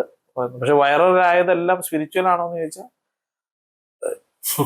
ദൈവം നമുക്ക് ബോധം തന്നിട്ടുള്ളതുകൊണ്ട് നമുക്ക് അതിനെ അനലൈസ് ചെയ്യാൻ പറ്റട്ടെ. I mean, thank you for this wonderful time, and thank you for taking this time to have this conversation with me and this discussion with me. എനിക്ക് ഇപ്പോഴും എൻ്റെ ആദ്യത്തെ ഓർമ്മകളിൽ ഒന്നെന്ന് പറയുന്നത് 5-ാമത്തെയോ 6-ാമത്തെയോ വയസ്സിൽ ഇതുപോലെ ഒരു VJ ട്രാവൻ കോൺസേർട്ട്, തിരുവല്ലയിൽ നടന്നൊരു കോൺസേർട്ടിൽ ഈ കരുണാമയനെ എന്ന പാട്ട് അറിയാവുന്ന ആരെങ്കിലും സ്റ്റേജിലോട്ട് വരാൻ പറഞ്ഞപ്പോൾ ആ 6 വയസ്സുള്ള ഞാൻ സ്റ്റേജിലേക്ക് ഓടി വരുന്നത് എനിക്കിപ്പോഴും ഓർമ്മയുണ്ട്. അന്ന് സ്റ്റേജിൽ കയറി താങ്കളുടെ കൂടെ ആ പാട്ട് പാടാൻ സാധിച്ചതിൽ എനിക്കിപ്പോഴും വളരെ സന്തോഷമുണ്ട്. ആൻഡ് ഐ എം ഷുവർ ആ ഒരു പാട്ട് മാത്രമല്ല, ഇതുവരെ ചെയ്തിട്ടുള്ള താങ്കളുടെ കരിയറിൽ ചെയ്തിട്ടുള്ള എല്ലാ പാട്ടുകളും എല്ലാ മിനിസ്ട്രിയും ആയിരക്കണക്കിന് ആൾക്കാരെ അഫക്റ്റ് ചെയ്തിട്ടുണ്ട്, അത് യേശുവിലേക്ക് നയിച്ചിട്ടുണ്ട് എന്നെനിക്ക് വളരെ ഉറപ്പുണ്ട്. So for everything, thank you for this time. And ഇത് കേൾക്കുന്ന എല്ലാവരും, I hope everyone prays for this man and his ministry and his family. So thank you again. God bless.